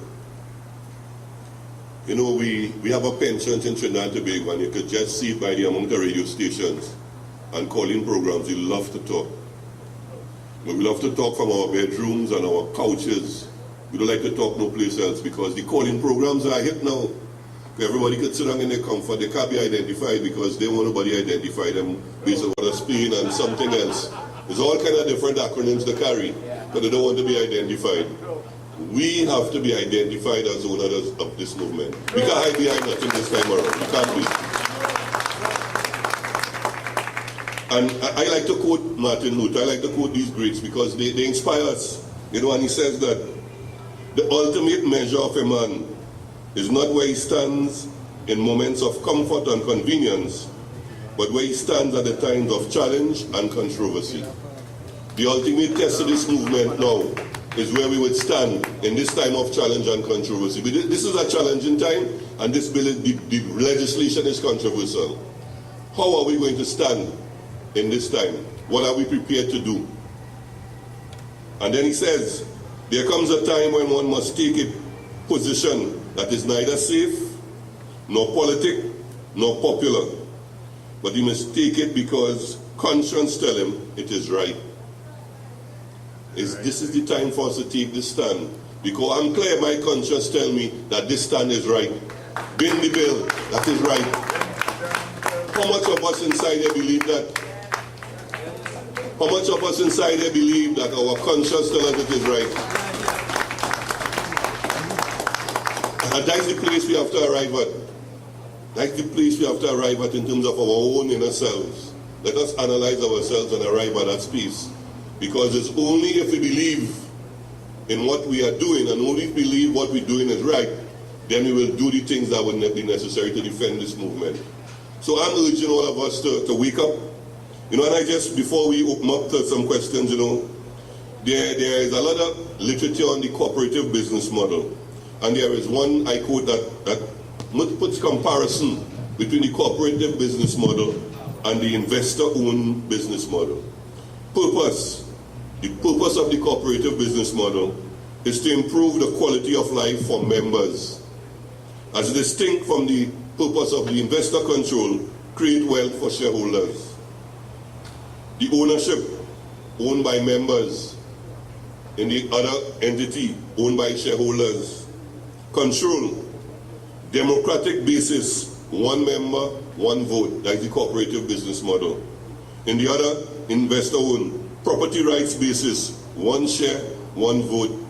So you know what happens? The more shares you own, the more votes you have. That is not what happens in the cooperative sector. Beneficiaries in the cooperative business model are the members. In the investor-owned companies, shareholders. Financed by, in the cooperative sector, and that is excluding debt financing, it is financed by members' contribution and retained earnings. In the investor-owned companies, sale of shares and retained earnings. So once you have any issue, sell shares. You got to be careful about that. Motivational driver, critical, self-help and self-responsibility, like the cooperative business model, as distinct from the investor control business, personal wealth creation, market-oriented, and yes, we are market-oriented, but market intervention is based on benefits to members, as distinct from market benefits to the shareholders alone. And the distribution of surplus, which is one of the things that we need to touch on here today. In the cooperative business model, there are three methods: the distribution of surplus to members, reinvested in the business, and allocated to social and charitable initiatives. Most of our bylaws speaks to those things. The Cooperative Societies Act speaks to those things. Whereas in the other investor-owned sector, dividend related to shareholding, and it's about a personal thing. It's about a personal thing. And one of the things we are seeing down bills, we have no choice this morning, comrade. We have no choice this morning. I know our responsibility. We have to move this thing forward. So what we're going to do, we have some questions and answers that we want to take from the floor. We're going to limit it because we don't have the whole day at the hall. We want to ensure that everybody who participates respect time. Time is of essence. We don't want to control anybody in terms of limiting them too much. But at the same time, everybody can't speak for the whole morning because we will not leave here at all. And the credit union movement does not have enough money to afford lunch for everybody here today at this time. So, all right, I'm prepared to allow you to stay on if you're willing to fund the lunch for everybody. Oh, I thought you were going to fund lunch for everyone. The discussion here is food for thought. Thank you. All right, so under control, we are going to open it up to questions, direct a question to any one of the particular panelists so that they could take note of it, so that they could give the appropriate answers. And again, let's be clear, we had 3 presenters. We limited to 3. We don't mind somebody making a statement, but we don't want a presentation from the floor. Because the chair will intervene and the chair will control the proceedings. Because this is a hall where we have control and discipline. So we will want everybody to participate. So I recognize the first person there. And please raise your hand, identify what organization you're from, and point your question directly. So we are open for questions now.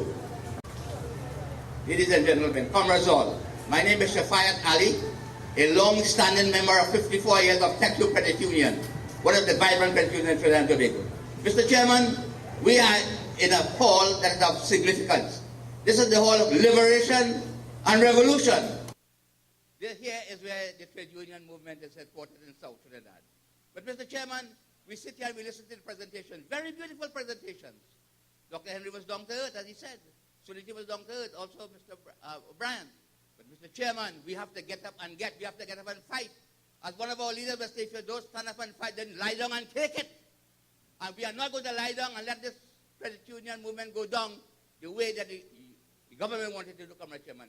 We as members have to flood Port of Spain, not with rain, but with ourselves, Mr. Chairman. Let us go to Port of Spain when they are sitting. And not only the officers, but get our members. Let us hire maxis and taxis and flood Port of Spain and let them know this is the people's movement you're trying to destroy. And as our Calipsoni was saying, If they don't listen, we go burn them.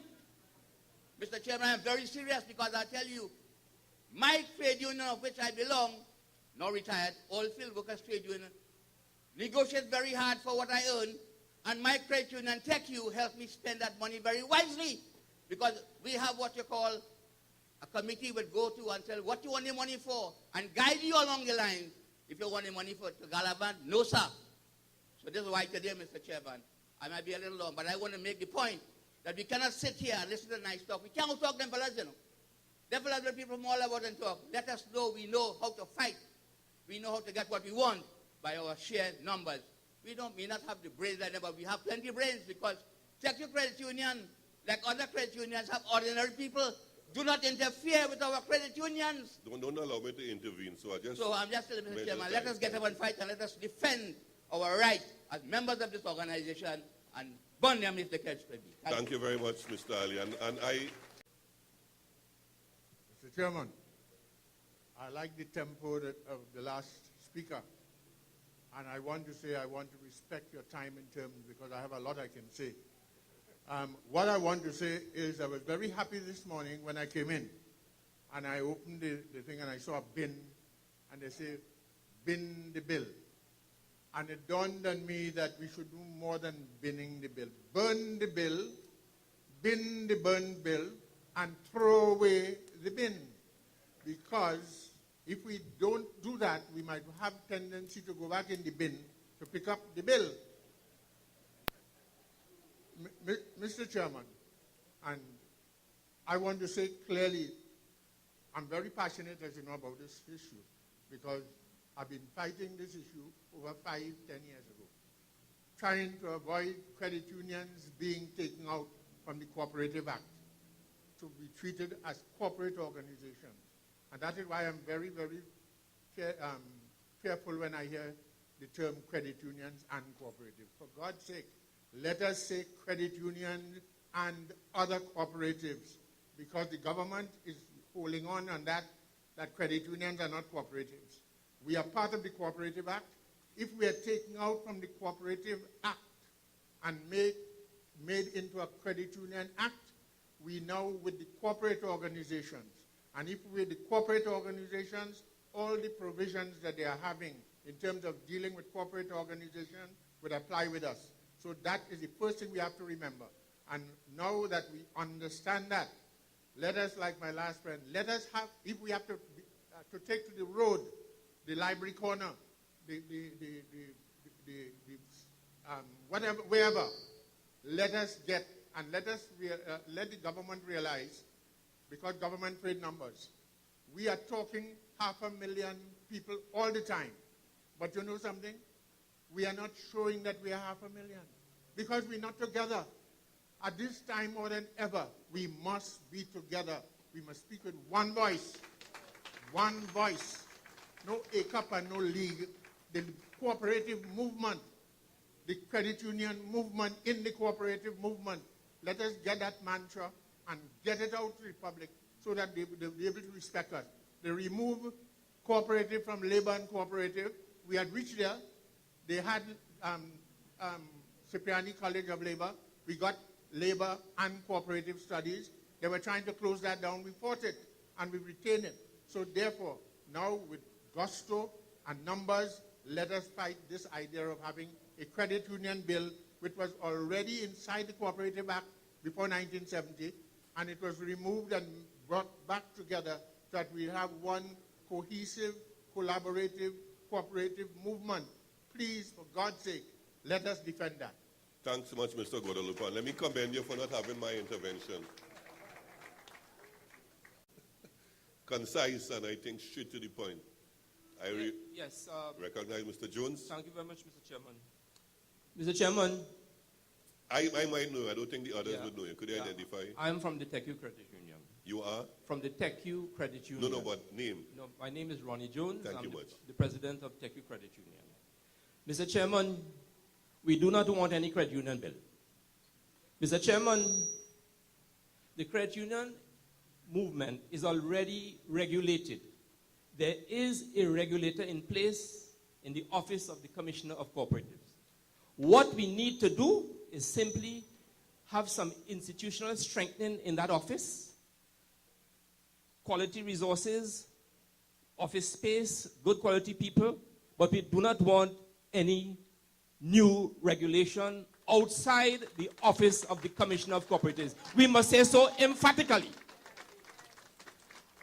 I know we don't have much time here this morning, but in a very diabolical fashion, unknown to the movement, Mr. Chairman, through your office, you were able, in the 12th of August, to get a copy of the credit union bill. We didn't know it existed. You went to a meeting and you got a copy of the credit union bill. With that in mind, the Tech Credit Union, working with the other parties in the movement, started on a legal review, which started on the 8th of September. Mr. Chairman, unknown to us, on the 18th of November, in the Senate, without any discussion with the credit union movement, the bill is laid in Parliament. No discussions were held with us. What manner of people are we dealing with? I'm taking Suniti's counsel. She says, be passionate, but deal with facts. Okay? So this is the bill that was laid in Parliament. This is totally and completely different from the bill that we got in our possession on the 12th of August. If I just throw for the audience to see all the different yellow lines inside here, it tells you the movement never had any inputs into these. These were totally foreign. So we cannot accept this, Mr. Chairman. In fact, what is the theme of the meeting this morning? Bend the bell.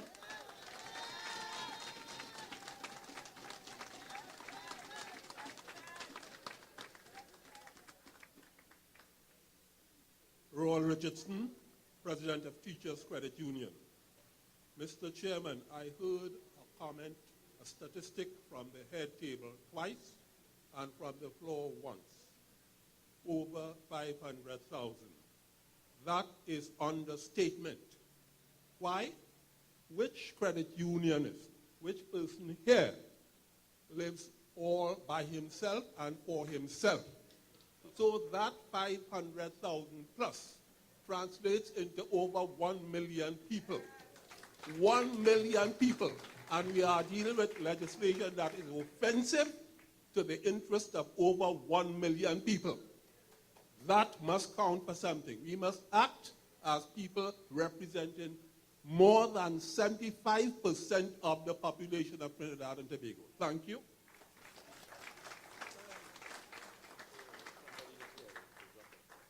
Let me just advise that there is a Bluetooth device. It's still on. I hope you're not receiving any calls right now because I would be hearing it. So who could claim this Bluetooth device? Please come forward. It's on the stage.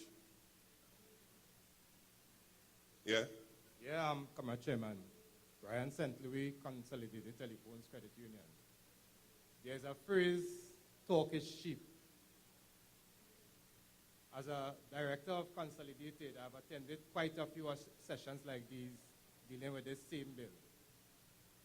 And I think you kind of summarized it in your closing just now when you was summarizing these speakers and so on.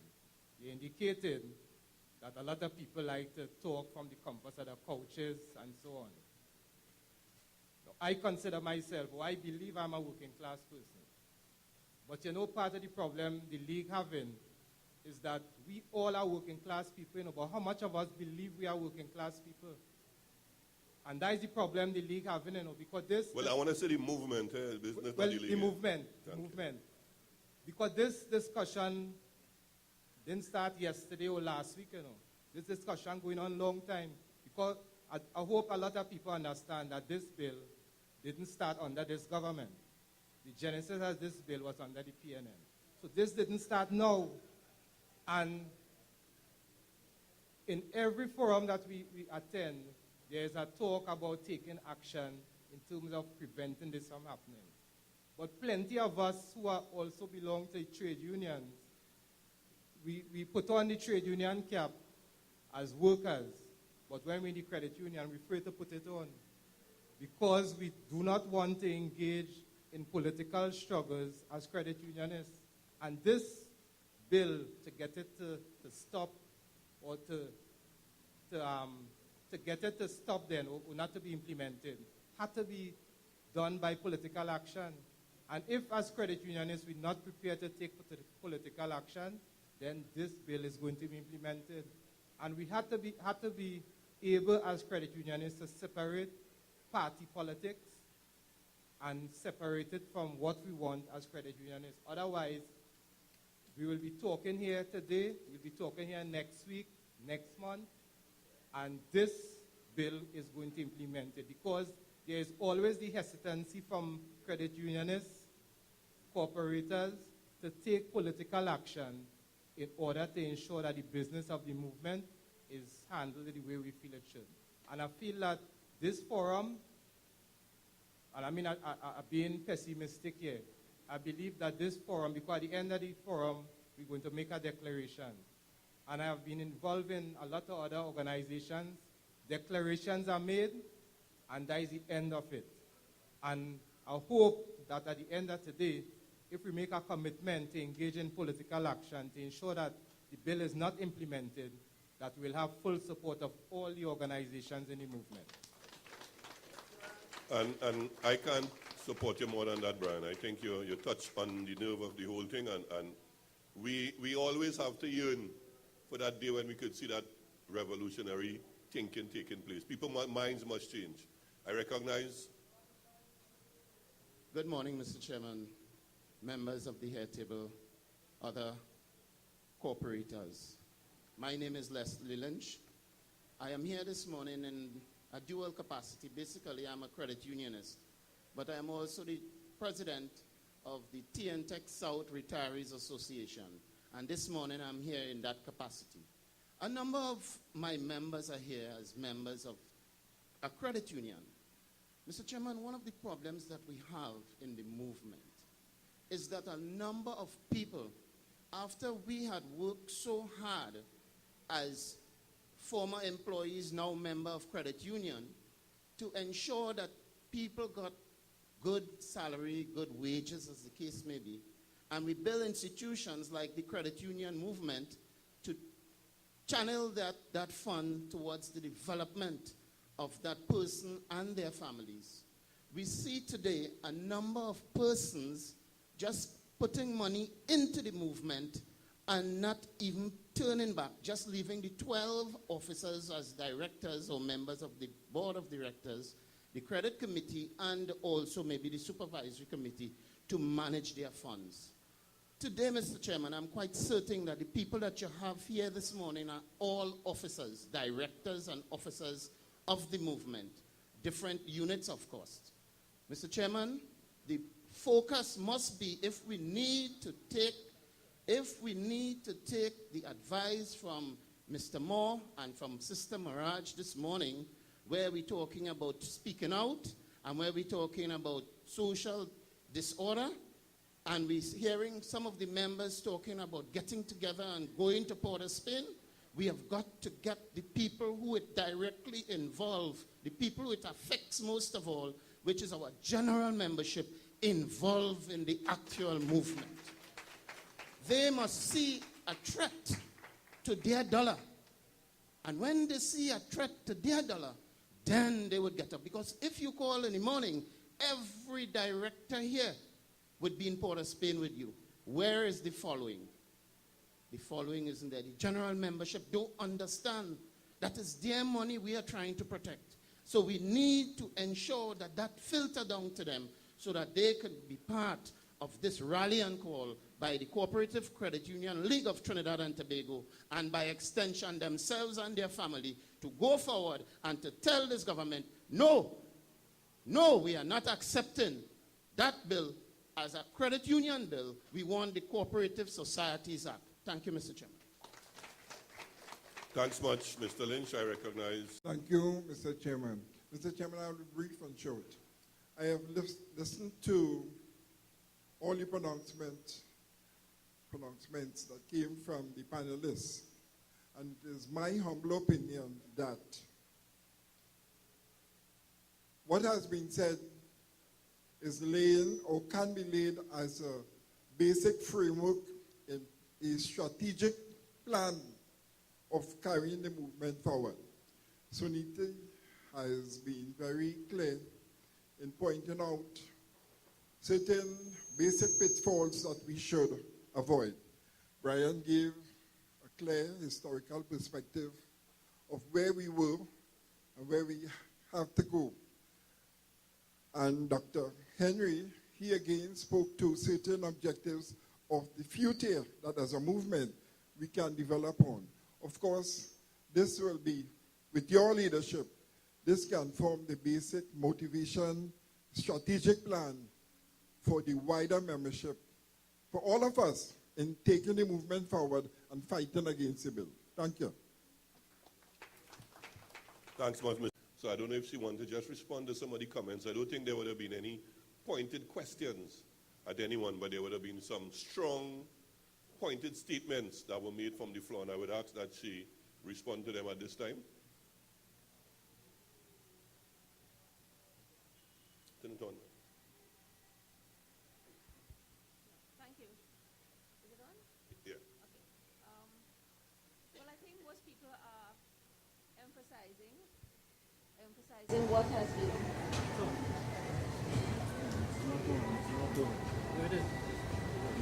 I'm not picking it up. Let me just, the PA system person, just to ensure that this mic is working here. Is it on? I think it's on now. Okay. Yeah, but I think most people are emphasizing and endorsing what has been said. And I want to add one point. A gentleman made the point about this bill crossing two different administrations. So it really doesn't matter that who is in office. It has to be clear we are in an election campaign season. In serving your interest as cooperative credit unionists, you have to make it absolutely clear what your platform is. In other words, it should be clear to anybody coming for your vote that you are calling for a withdrawal of this bill, that you will not support anybody who doesn't publicly commit to withdrawing this bill, no matter how much you love them, that is your interest. You want them to withdraw this bill. And the other thing is, the point you're making about, they have split the cooperative credit union bill into credit union movement in terms of the way forward. You have the credit union bill and the strengthening of the cooperative entity, right? And you want to insist that you cannot divorce cooperatives from credit unions. Next thing you'll just be called a financial credit union. End of story. That you have to return, that the discussion forward in terms of the future with any political entity that wants to talk to you and wants to engage you is on the basis of the cooperative credit union movement, which is distinct from the commercial banking sector or any other financial entity. And the discussion begins from there, and it will evolve in the interest of the movement. So I put that in because people at this moment underestimate their power to influence the political evolution. People feel that, okay, I'm a UNC or I'm a PNM or whatever, I have to go and vote, but you don't see what your own interest is. You have to be very clear on your interest because they are clear on theirs. And your interest is that you are not talking to anybody until they commit to withdrawing this bill and then beginning the process of negotiation. Thank you. I think I have to leave for this. And let me just take the opportunity to thank Suniti for gracing us with her presence and bringing to the table a particular context in terms of how we move forward. And so let us all give her a round of applause and hope she has a safe journey up and we'll keep in touch. Let me just also ask Dr. Henry and Brian to briefly respond to the first round of comments that were made, and then we will open for one more round of discourse. Let me just do something at this time. In a healthy discussion taking place to the back, I am straightforward.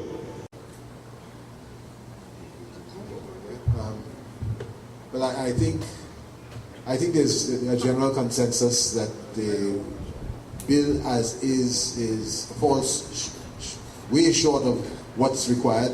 although everybody is agreed that there's need for some improvement in the regulatory system, and nobody will dispute that. We clearly don't want ever to have things like what happened in the past. But at the same time, I think we agreed that even in the context of a changing regulatory system, credit unions are cooperatives, and the cooperative basis of ownership and production is viable.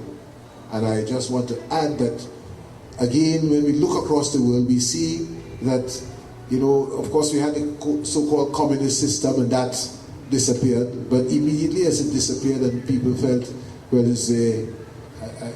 I forget the name of the Japanese professor who made a comment about the end of history, that because we assume that everything is going to operate according to this so-called capitalist model, we have got burnt, the Enrons, the Wall Street, etc., so that the cooperative model has always been there and is viable, and humankind can mobilize a whole lot of resources in the interest of people and in interest of material production under the cooperative model, the credit unions being an aspect of cooperatives, one component of cooperatives. So I think we have to ensure that our administrations understand that there is maybe as our friend said, there's at least 1 million people who feel that way. There is at least 1 million people who would like to use the cooperative model to manage our economic affairs.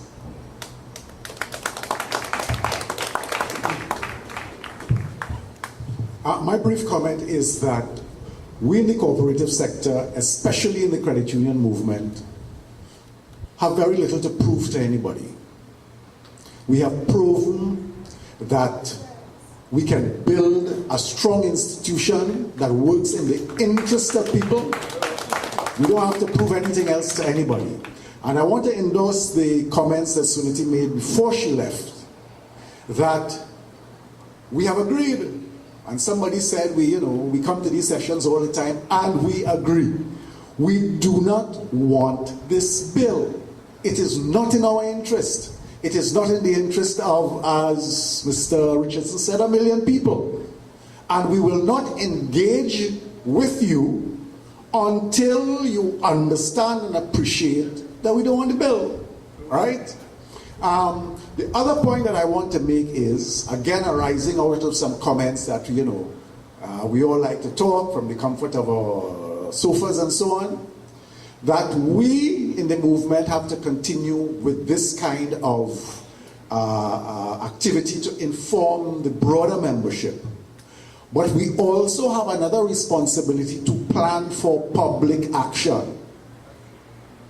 Not tomorrow, but we have a responsibility to plan for public action today, so that our members, as they become aware and informed, would be more easily mobilized to, I was about to say to engage in, but let me not say that, but at least to show our dissatisfaction and our disaffection with what is going on, and to cause embarrassment, inconvenience to our politicians, so that they know we mean business.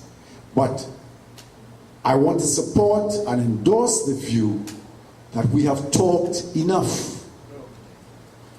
Time to wear out canvas on the pavement. And let me just say, looking at the time, there is a cue for us to move to the next agenda item, which is the declaration. I think that, and I take the liberty to say I speak on behalf of everybody here, that we all unanimously agree that we should bin the bills. I ain't songing good, I ain't songing good. Let me start over. Let me see if I can do this again. Let me ask the question, and the answer is either yes or no. Are we prepared to say publicly to this government and to any government that we should bend the bills? Yes. Starting to sound like we're waking up. So we're going to bend the bill. Yes. What are we prepared to do to bend the bill? No, this is where the action part comes in. Let me just posit some suggestions. One, we agree, and I could say it, and we will write that, we will put out as a press release, that at a meeting of representatives from the entire cooperative credit union movement held at OWTU Paramount building on the 17th of January 2015, it was unanimously agreed and accepted that the Credit Union Bill 2014 and the Cooperative Societies Amendment Bill 2014 should now be destined to the waste bin of history of Trinidad and Tobago. That's one.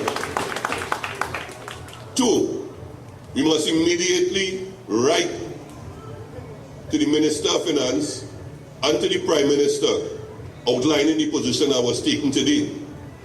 We agree on that? Yes. So that is soft position so far. Yeah. And Ramlock, I mean right to the AG. But we must go further than that.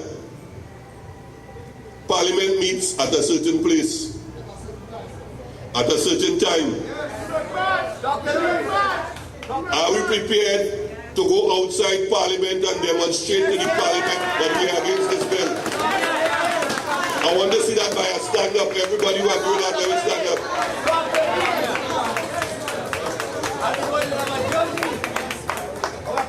They're starting to sound like we're in the right place. We know OWTU or the whole revolution. Thank you. So we're going to decide on the date. Yes. Only band before caravan, go before span. That's right. And we must do it soon. Yes. We must not wait. We must go outside Parliament and demonstrate in a formidable way that we are totally against the legislation. We're going to get the date of the Senate sitting, the next Senate date, and we are going to mobilize. We are going to go public. We are going to advise credit unions, and I only see one or two maxis today. That day we must be seeing all different color maxis. We must mobilize like how they did mobilize CPEP and European people. We must mobilize our members the same way. Don't be afraid to do that. We must not be afraid to do that. Because we have the resources, you know. If each credit union hire one maxi,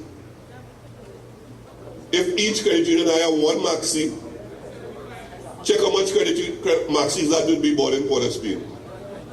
Just think about it. Just think about one maxi per credit union. I just want to go at the easy end, and then we go at the higher figure. If we just mobilize one maxi per credit union, we can understand the impact that is going to have in Port of Spain. I'm saying, and on behalf of the committees and everybody, that we're going to announce that date, the date that is sitting at the Senate. We're going to get that date. It is going to be announced early in this week because we're going to go up and get the date that the next Senate sitting is going to be. If the next one is too soon to mobilize, it should be done within a 2-week period. We can't go beyond 2 weeks. It can't be more than 2 weeks. I recognize someone on the floor. Somebody just help her to put on the mic, please. Good morning. My name is Rodlin Farrell from SECU Credit Union. Mr. Moore and Mr. Remy, a couple of years ago, not so far back, I remember we had a meeting on this same thing. And I did say, I've never marched in my life, but I would be the first person in front should we do that. I also did ask, sir, that you consider having, maybe the chapters can get their units together under one tent an evening, just as you have AGM or so, and educate the membership. It is all well and good for all of us to say, yeah, we're going. Where is the membership? When we look back, it's just us in front. We need to have the members, those grassroots people, understand why they're going in the maxi. why we want to have this march. It is so very important. So perhaps, just a suggestion, get your chapters, get your units, let each unit call their membership, whatever way, get a strategy, somehow get them out and talk to them and let them know within 2 weeks they are going to be called to fall in. Okay, and that's just my suggestion. I'd just like to leave one thing with you, Mr. Moore, when you were talking about the things that would affect voluntarism. And then Ms. Suniti Maraj talked about the Jamaican part of running in front and saying what they will do. I remembered a song, I think it was by the Mighty Sparrow, who said, if they know they didn't want federation, and they know they didn't want to unite as one, why they didn't inform us instead of running in front? And I wrote it down because it really affected me. And some of you here might know it. You know, I don't know if you know it, Mr. Remy, maybe you're too young. Okay, thank you. I just turned 21, thanks to the Anyway, now I don't want us to open up for more debate here because we had action. So I just, this is the last presenter because we passed it. Yeah, but you see, like the problem in the credit union movement, we love to talk. I didn't want to bring too much talk. I wanted to make a request with Napoli Phillips, Cathedral Credit Union. Go right ahead and then I'll give I wanted to ask, with a view to what the last speaker said, I was requesting a transcript of the meeting, if we can get that, and maybe is there going to be a CD or something so that I can get snippets, I can put things on YouTube, I could put some of the comments up on my Facebook page. Because there's one way to mobilize. That's what I was asking. No problem. Point noted. What I'm Evans Cadogan, and I am from Zenith Credit Union. I'm also a member of the Southwest Regional Chapter Board. And we, at a special meeting, asked that the Credit Union League take immediate action to restrain the decision of the Credit Union Bill before it reaches or it is discussed in Parliament. And we like that very much. Once you take that legal action, I think everything should be good there. The reason for this, all amendments of the bill can be placed into the regulation of the Co-operative Act so as to protect the integrity of the credit union to remain as a cooperative. Thank you. Okay. And I see that's why I was afraid to open it up. I come from a movement that I know people love to take opportunities when windows open. Mr. Chairman, I won't be long. What I want to say to us, this thing is outside of your political persuasion, whether you support East, West, North, or South. It involves all of us. And I want to say to us, a house divided cannot stand. This thing about ACOP and the league and all them kind of thing, we have to eliminate that because the people dividing and ruling us, we need to come together so that we'll have the respect that we so rightly deserve. Thank you very much. No problem. And now the window is going to be shut, closed, latched, tight, very, very tight. So we took all the comments on board, and the issue with the legal action, we will have to get our legal persons to give us advice on whether that is a feasible option. One, whether it is possible, and if it is possible, how we proceed, and the cost effectiveness of that action. But let me just say, and I point on my trade union hat, whatever legal action you take, they like that. Because they have a battery of lawyers they want to give money to. Our money too. You see, mobilization and agitation and public advocacy, nothing beats that. And we must be prepared, and I think Mr. St. Louis from Consolidated said it, we must be prepared to stand up publicly and defend this movement. That is our rights. That is our alien rights. We can't give up that. And we would look at all the other options, and I take the point of the social media. We will get the necessary information on the social media, and we will have that flooded. But we will get the information out. So that is something we'll definitely do in the week here. But we need to do something public. And some things, I'm not saying one thing, and some things publicly on a regular basis that must demonstrate to this government and to any government that coming into power that the cooperative credit union movement is not going to sit idly by and be rolled over. If we don't do it tangibly, then we are not going to get the kind of desired results. So I'm saying is that we will do all those things. I would hope, and consistent with the advice that the sister gave, that we should not mandate units to do that. Coming out of today's discussion, I would hope that the respective chapters and the respective units take the responsibility and go to their membership and tell them about the importance of the action that is necessary to be taken at this time. Because we have that responsibility as leaders of our own small units. Too much times in Trinidad and Tobago, and we see it happening at the national political level, we leave the running of the country to 41 fools, and then we come back and see what them fellas doing. We can't afford to do that anymore. We can't afford to do that. We can't leave the responsibility just on a few people. It is a collective responsibility, and it's the onus is on all of us. So I'm again asking that one, we get to our respective units, we advise them on what happened today. Through the communication committee, we will provide the necessary information coming out of today's meeting so that we can have a basis for informing and educating our membership. We will mobilize, and in 2 weeks' time, on a date to be announced, we will make our first public appearance as a united cooperative credit union movement outside of Parliament, demonstrating one, that the giant has woken up. The giant has awakened, and the giant is ready to rumble in defense of the cooperative credit union movement. I would hope that that is the position we could leave here with today unanimously, and that we do all the attendant things in the 2 weeks coming to sensitize the national community on the way forward. We are going to meet on the respective committees again, and we are going to plan a schedule of events coming up. We are going to advise the units, because this is not a one and done. It's not a one and done. There are different things we have to strategize to do together, collectively, but I think we must send a message that the cooperative credit union movement is now at a point and a place where we are prepared to defend the existence and the longevity and the sustainability and the viability of this noble people institution. I so declare. I think I have everybody's consent.